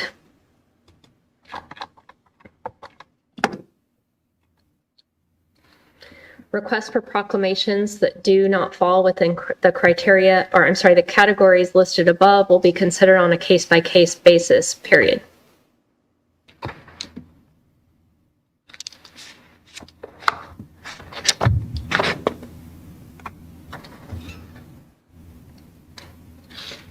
I'm okay with that. Sorry. Can that be my motion? My proposal, sorry, may I clarify? So my suggestion was, if we go back to the policy, first sentence, or periods of time shall be made by the mayor, period. It would be like this, period. If the mayor is not available, the vice mayor would fulfill that role. If the vice mayor is not available, then it would go to some other designee. Question is. That's what we're saying, Dr. Silva. It sounds like we're saying the mayor decides who the designee is. It goes through from the mayor to the vice mayor. Yeah. Council or designee. Is that, city attorney, is that how you interpret it? So how I understood that was kind of in the order of authority, it would start with the mayor. If the mayor is not available or declines to issue the proclamation, the vice mayor can do it. If the vice mayor is not available or declines to issue the proclamation, it can be done by another member of the city council designated by the mayor. Or a quorum of the council, or that's another option within our policies. Is that right, city attorney? I'm sorry, can you say that again? I didn't hear what you Or said. a quorum of, a quorum of the council. So I guess under that circumstance would only arise if the mayor refused to designate another member of the council to issue the proclamation, and that member of the council wanted the city manager to agendize it for consideration by the whole council. Copy, thank you. But personally, I don't. No. Okay. Then the motion has been stated by the city attorney. So there's one more comment. Councilmember Stockton. Yes, what is the criteria for unavailable? I'm just curious. I think how we treat like the mayor pro tem position, which we call vice mayor in Vacaville, is usually we look at like in the context of running a meeting. If the mayor is not at the meeting, that person steps in. So if we have a proclamation that was submitted in the timeframe suggested in our policy, and for some reason the mayor's not available, whether it be for vacation, illness, whatever, or says, I'm not able to deal with this proclamation, can you have it go to the next person in line? That would be how I would interpret unavailable. The policy doesn't say if the mayor's unavailable. I mean, this is kind of how we govern most aspects of the city, committee meetings, other things that the mayor attends. If he isn't available, he'll usually informally contact, a substitute to attend on his behalf, starting with the vice mayor. So I would say that's a well-established policy and practice that this council has been operating under. And so I would think that, it's something that we wouldn't have a lot of struggle over interpretation on. Thank you. Did provide clarity? That helps? Yes. Okay. All right, so you have the information. And I think that all it did, just for clarification on the information that was on the next page, just for clarification, requests for proclamations that do not fall within the categories listed above will be considered on a case-by-case basis. For clarity for this council and for future councils, this is more of an operational piece because there are times when I am in full discussion with the city clerk on, do you want to do this? And part of what we've done in the past is I do this like a business item that is not necessarily having to be done in front of the council, just to simplify things. That's the whole reason why it was done, to do this for ease of governance and to make it the practicality of this, and not to make everything a business item. The point here is simply whomever is doing that is understanding that that is the procedure. It's well-established practice, but sometimes everyone gets concerned on it. So I just want to make sure that that's understood here, that just because, and you read through this, proclamations come in all the time and they get edited all the time. And so that's nothing about our policy changes in that. So we have the recommendation. Did we have a second? Just to be clear, do you want to repeat it one more time so that there can be a second? I think we have the motion on the floor. We I need know, I a just want second to and be, a vote. I know the second, but there's been a lot of conversation, so I just want you to repeat what the clarification is. Sure.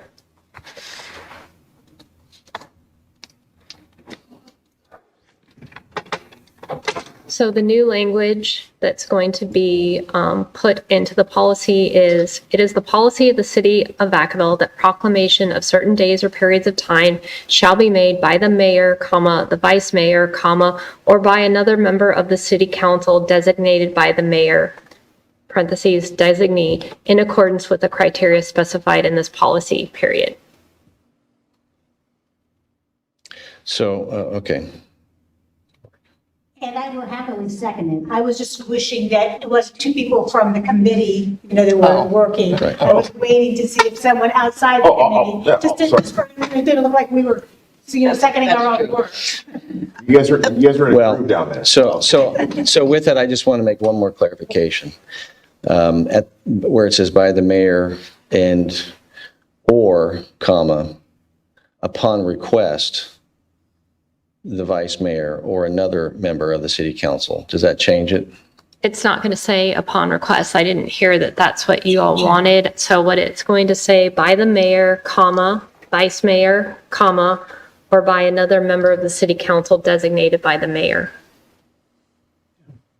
Okay. So it starts It's there, or- if you're out of town or unavailable, it goes to the vice Right.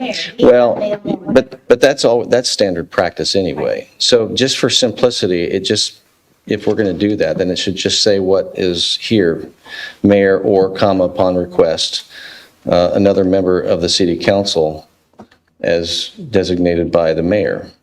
I don't think because when you add that in there, it changes the way that language is read. It just does. Because what it says is the mayor or vice mayor, or upon request, another member of the city council as designated by the mayor. Well, that circumvents that process based upon your commas, and it says that another member of the city council is designated by the mayor. Those two are separated by commas. That changes the meaning of that. So it just simply needs to read what it says there with that addition. And I would say it doesn't need to say vice mayor. The vice mayor is actually assumed. That's only in the absence of the mayor. So we're injecting confusion when we do that. That's my point. For no other reason. It would normally go to the vice mayor anyway if the mayor is not available. So for the purposes of a policy, it becomes ambiguous. So that would be my request as a friendly amendment. To leave it like it is. No, at the end of, leave it like it is, except for at the end of that, as another member of so upon request, another member of the city council as directed by the mayor. You just, at the end of that parentheses, as directed by the mayor. Because the vice mayor is always assumed in all business activities, regardless of any policy or any business action. That's what we just heard from the city attorney. I would still like in accordance with the criteria specified in this policy. Oh, yeah, absolutely. That stays in there. I'm only looking at what's underlined. All that stays. You're So totally- this is what I'll just read the whole sentence, how it will read, so we're clear. It is the policy of the city of Vacaville that proclamation of certain days or periods of time shall be made by the mayor or, upon request, another member of the city council designated by the mayor, parentheses, designee, in accordance with the criteria specified in this policy. That's right. And with that, what it does is, in the absence of the mayor, it always defers to the vice mayor initially from a business item. And this policy can be interpreted by any and all future vice mayors who are in that position. And that creates clarity and it's not ambiguous. I mean, that would be my recommendation. Councilmember Wiley? I feel like we're looking at this language, it was written in 2017. And I feel like when someone's looking at this in the future, they'll look at the mayor or his designee. So I just feel like we should just stick with what we had originally said with putting the vice mayor, just was mayor, vice mayor, or the designee. So it doesn't just look like it's the mayor or the mayor designates someone and skips over the vice mayor. Well, I disagree, because what you're doing is you completely change the way that sentence reads when you add the vice mayor. When I was looking at this, I was fine with a simple understanding that somehow there's dual authority without explanation. So I was simply looking to insert, how do you get to the designee? Because if you don't insert how you get to the designee, anyone can choose to be the designee, and then you have a dual authority without explanation, and then we have an unintended consequences of a policy. That's all I'm getting. Yeah, that wasn't the intent. I know it wasn't the intent. So Vice Mayor, I appreciate what you're saying. It's already assumed. And then everything else about this policy, I am completely fine with, and I think that the subcommittee has done a good job. What we can say, sorry, because trying to give you guys everything to consider for your policy, what we can say is by the mayor or designation of the vice mayor or another member of the council by the mayor. You could put vice mayor and another member of the council in the or without having the comma in between. Well, I appreciate the clarification on what the council's able to do. There's still a process, and 99.9% of all things that have ever been done since 2018 have not been a problem. And so I believe that a policy should be based upon the general rule, and we can work through the exceptions, and I think this works through the exceptions. That was not in there. There's never been anything in our policy that allowed for the mayor to designate, and that's come up in the past, and that actually adds to it. So that's the reason for that clarification. Or Vice Mayor Silva? Yeah, just City Attorney, just to clarify, the mayor said that it's assumed that the vice mayor would just based on this is written, it's assumed based on, I'm guessing, our other policies, that the vice mayor would take the role of the mayor in the event that the mayor is not available, quote unquote available. And I agree with Councilmember Stockton's question, what defines that? Do you agree with that? Is that interpretation correct? So I would tell you, as a matter of how we've handled business in the city, what's contained in our municipal code about how we run city council meetings in the absence of the mayor, what is in the council policies and procedures, that is the legal advice that you would get from our office. In the mayor's absence, who should act first? It would always be the mayor pro tem, also known as the vice mayor. That would always be the order of business, and that would be the legal advice that you would get from our office. Again, it is a policy determination of this council, like how explicit you want to be in this proclamation policy. So I think that is something that the council needs to decide. It's not necessarily a legal issue. If there's any thought or reason to believe that it's not clear that it goes to the vice mayor, you can certainly add that into this policy. But I think the argument was made that it's assumed that that's the case. So when we say assumption, is that true? I mean, so like, how do we make it to not an assumption? Is there another policy that circumvents that? Is it necessary to For add? this policy, if you want no assumptions, you should put those specific words into this policy.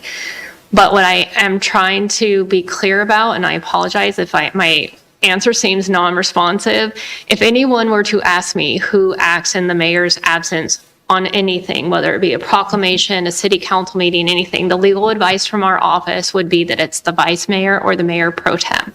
So that is how governance works. That would be the natural order of. And this policy, I'm sorry, this policy would not override that interpretation.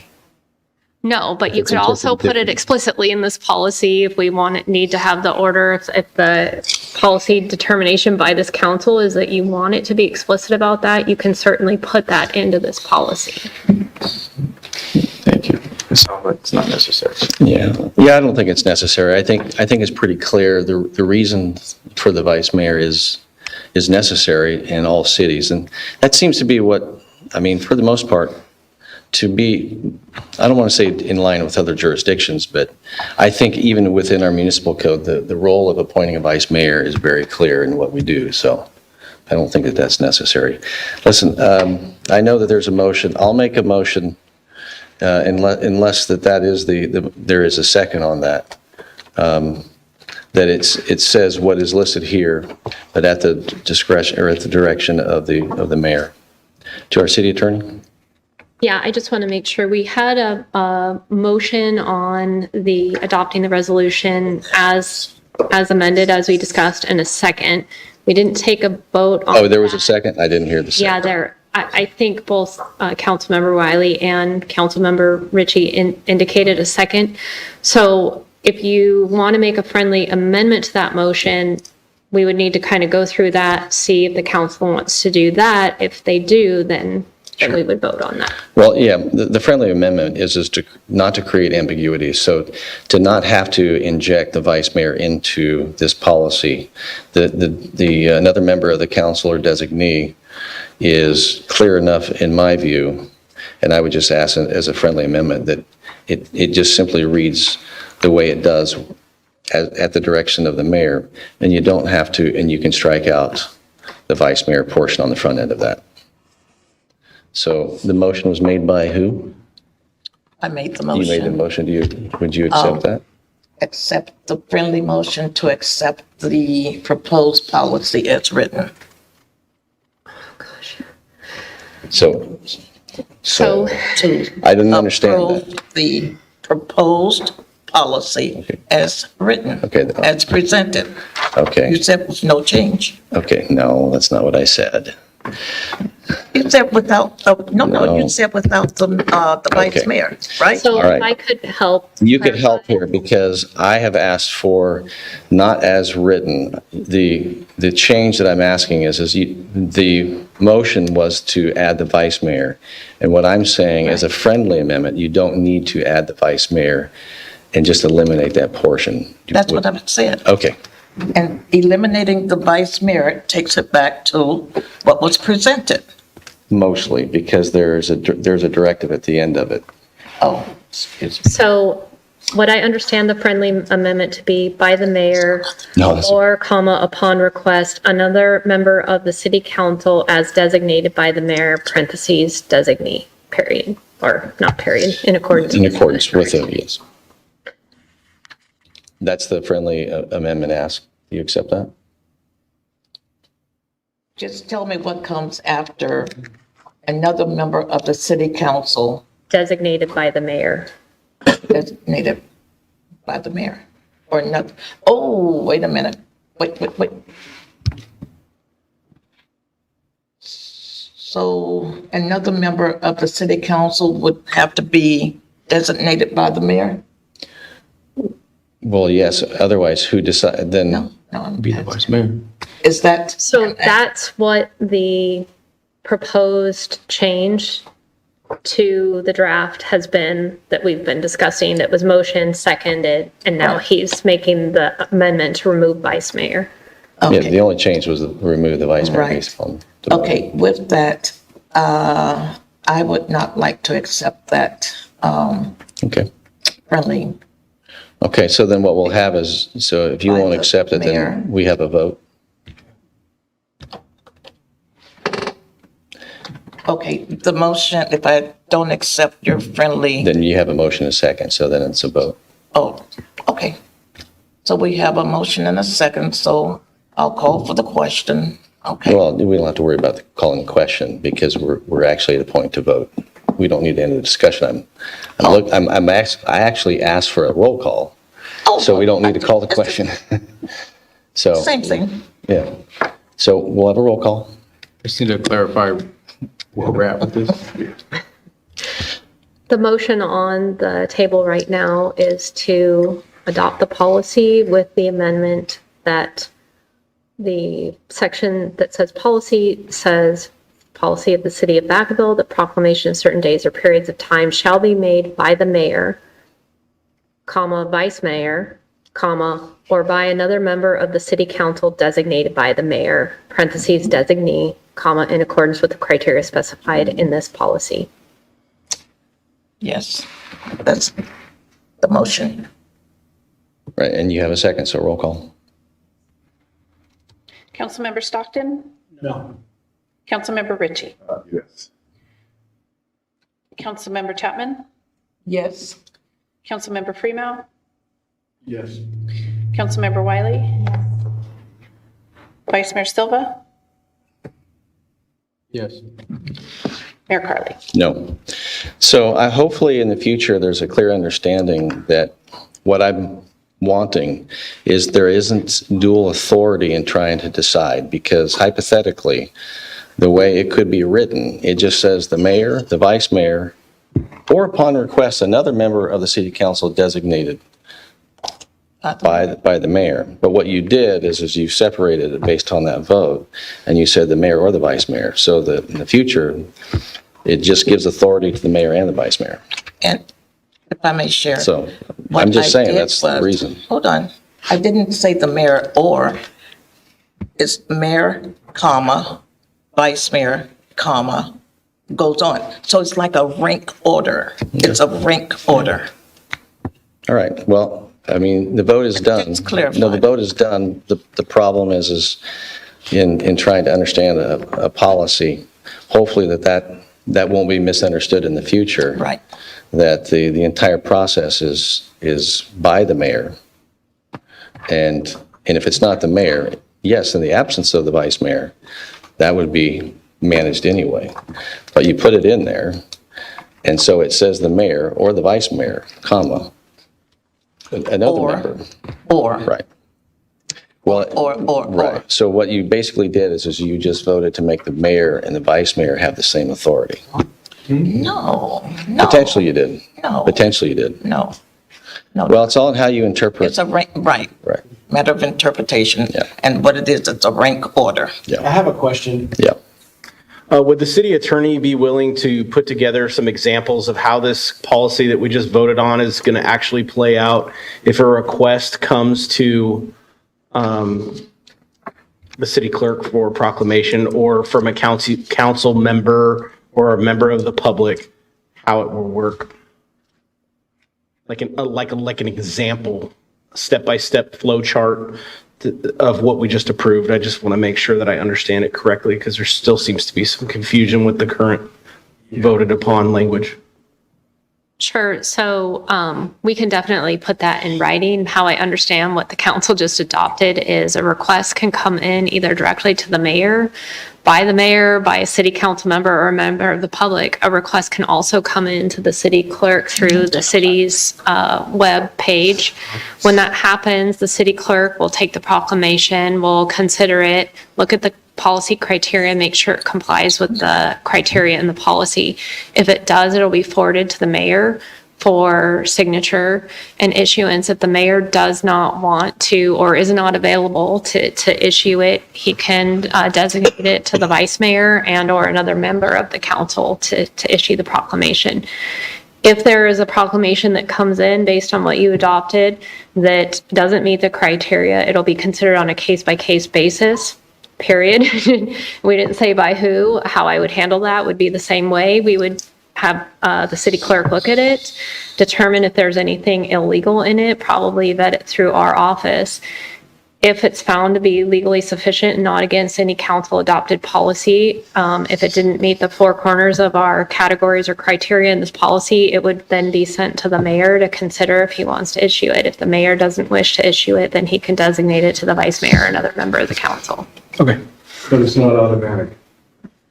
I'm sorry, what's not automatic? So that if the mayor says, no, I'm not going to, I don't want to sign, it wouldn't automatically go to the vice mayor. Right? If it's within the policy criteria, then I do think it would go to the vice mayor or another member if they want to issue it. I didn't understand that then. Well, that's okay. I think you gave some clarity. So it's already been voted upon, so you provided clarity, so thank you. Are we good? Yeah. Okay. Yeah, this doesn't have to be a complicated one. It's only complicated because of one proclamation. Every other proclamation in almost 8 years has never been a problem, so we'll go ahead and move on to the last item. Your final item is a resolution approving a contract amendment with Chabin Concepts to prepare an economic development strategy, and Community and Economic Development Director Aaron Morris is going to present.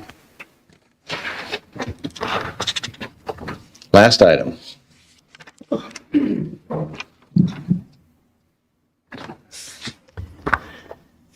Thank you, Mayor Carley and members of council. I'm pleased to be here with a presentation for a contract amendment with Chabin Concepts for them to prepare the city's economic development strategy. The request before the council is to adopt a resolution approving the contract amendment. By way of background, on December 4th of 2025, the council received a comprehensive economic development update that showcased all of the city's economic development accomplishments and efforts over the past 6 years. At that meeting, the need for a new economic development strategy was identified. Following that meeting, a contract was executed with Chabin Concepts Incorporated for a $30,000 general consulting services contract. That contract includes kind of a small set of services. I'm going to just walk through them very briefly. Chabin Concepts is tasked with developing and updating the city's story maps, which we're now calling economic development centers, where people can go in and look at available land, existing businesses. These are just two examples of what that looks like on our webpage. They were tasked with developing an economic intelligence dashboard and demographic and market data. And this is a snip showing the dashboard. The market data is in the form of Dr. Eiler, who's in the bottom right corner of this exhibit. There are regular videos being placed on the website that provide kind of the hot take on what's happening in the world of economic development as part of Chabin's scope of services. The last component under the current contract is on-call economic development support. This has already come into play as we've been trying to work. We have actually been working with businesses to land them in Vacaville. Chabin is never more than a phone call away, and they have a lot of knowledge and resources that have already provided assistance to me as the economic development team. So the proposed scope of work, which totals $60,000, it's a 4-phase effort to create the city's new economic development strategy through 2030. So it's a 3 to 4 year plan. This plan involves engagement with the city's Economic Development Advisory Committee. In developing this scope of work, we presented it to the EDAC, and I also met with each and every EDAC member in 30-minute phone call interviews to really make sure I got a lot of input from them to shape the scope. If this contract is amended and we move forward, there will be a lot more engagement over the next 6 months to shape a plan. And then ultimately, one of the things that's most important for me to highlight is the plan will have clear, measurable implementation actions that will be data-oriented that we can then report back to you about the accomplishments of the plan. So there are 4 phases of work. I really don't want to read my staff report to you, but it's all in there describing the details of each phase. If you have questions, I'm happy happy to come back to the details. I did want to showcase this. These are not necessarily the city's target industries, because that will be figured out through our plan development. But this gives an example of how Chabin Concepts thinks about organizing city's efforts. So in this scenario, you identify core drivers, like businesses that we already compete nationally for, or we already have the infrastructure. You look at other businesses in that second tier that are that would be supportive of the things that we already have here, or already set up for here. You then go to the third tier, which is niche, and that's something we're actively working on right now, is partnerships with UC Davis, trying to bring some of what they're innovating here to Vacaville. And then for the example given, foundational is really that local employment economy, those local businesses, more of that grassroots downtown type economic development strategy. So the next steps for this item, if the council approves this, we will finalize and execute the contract. Jabin will be developing a detailed schedule, including a detailed outreach plan, and I will start landing various meetings on people's calendars so that we'll have everything planned out. The goal would be to kick off the strategy at the first EDAC, the second EDAC meeting of the year, which is planned for April. And if you authorize this, we will get going on bringing this plan back to you. So the recommendation is you adopt a resolution approving the contract amendment. And I'm very happy to answer any questions. Thank you for the presentation. This is a long time coming, and I realize in this transition, there's a lot to be had to make sure that as we're going towards our strategic plan, that we're also looking at our economic development. So it's important that we also diversify and broaden it. So appreciate the work, and hopefully that this contract will help us get there. So I'm going to open up to the public for any comment, and seeing that there's no one left in the building except for staff, I'll bring it back to the council. We have a motion and a second. All in favor? Aye. Opposed? Thank you very much. Appreciate it. So with that, we will stand in adjournment. It's 10:20. Good night, Vacaville.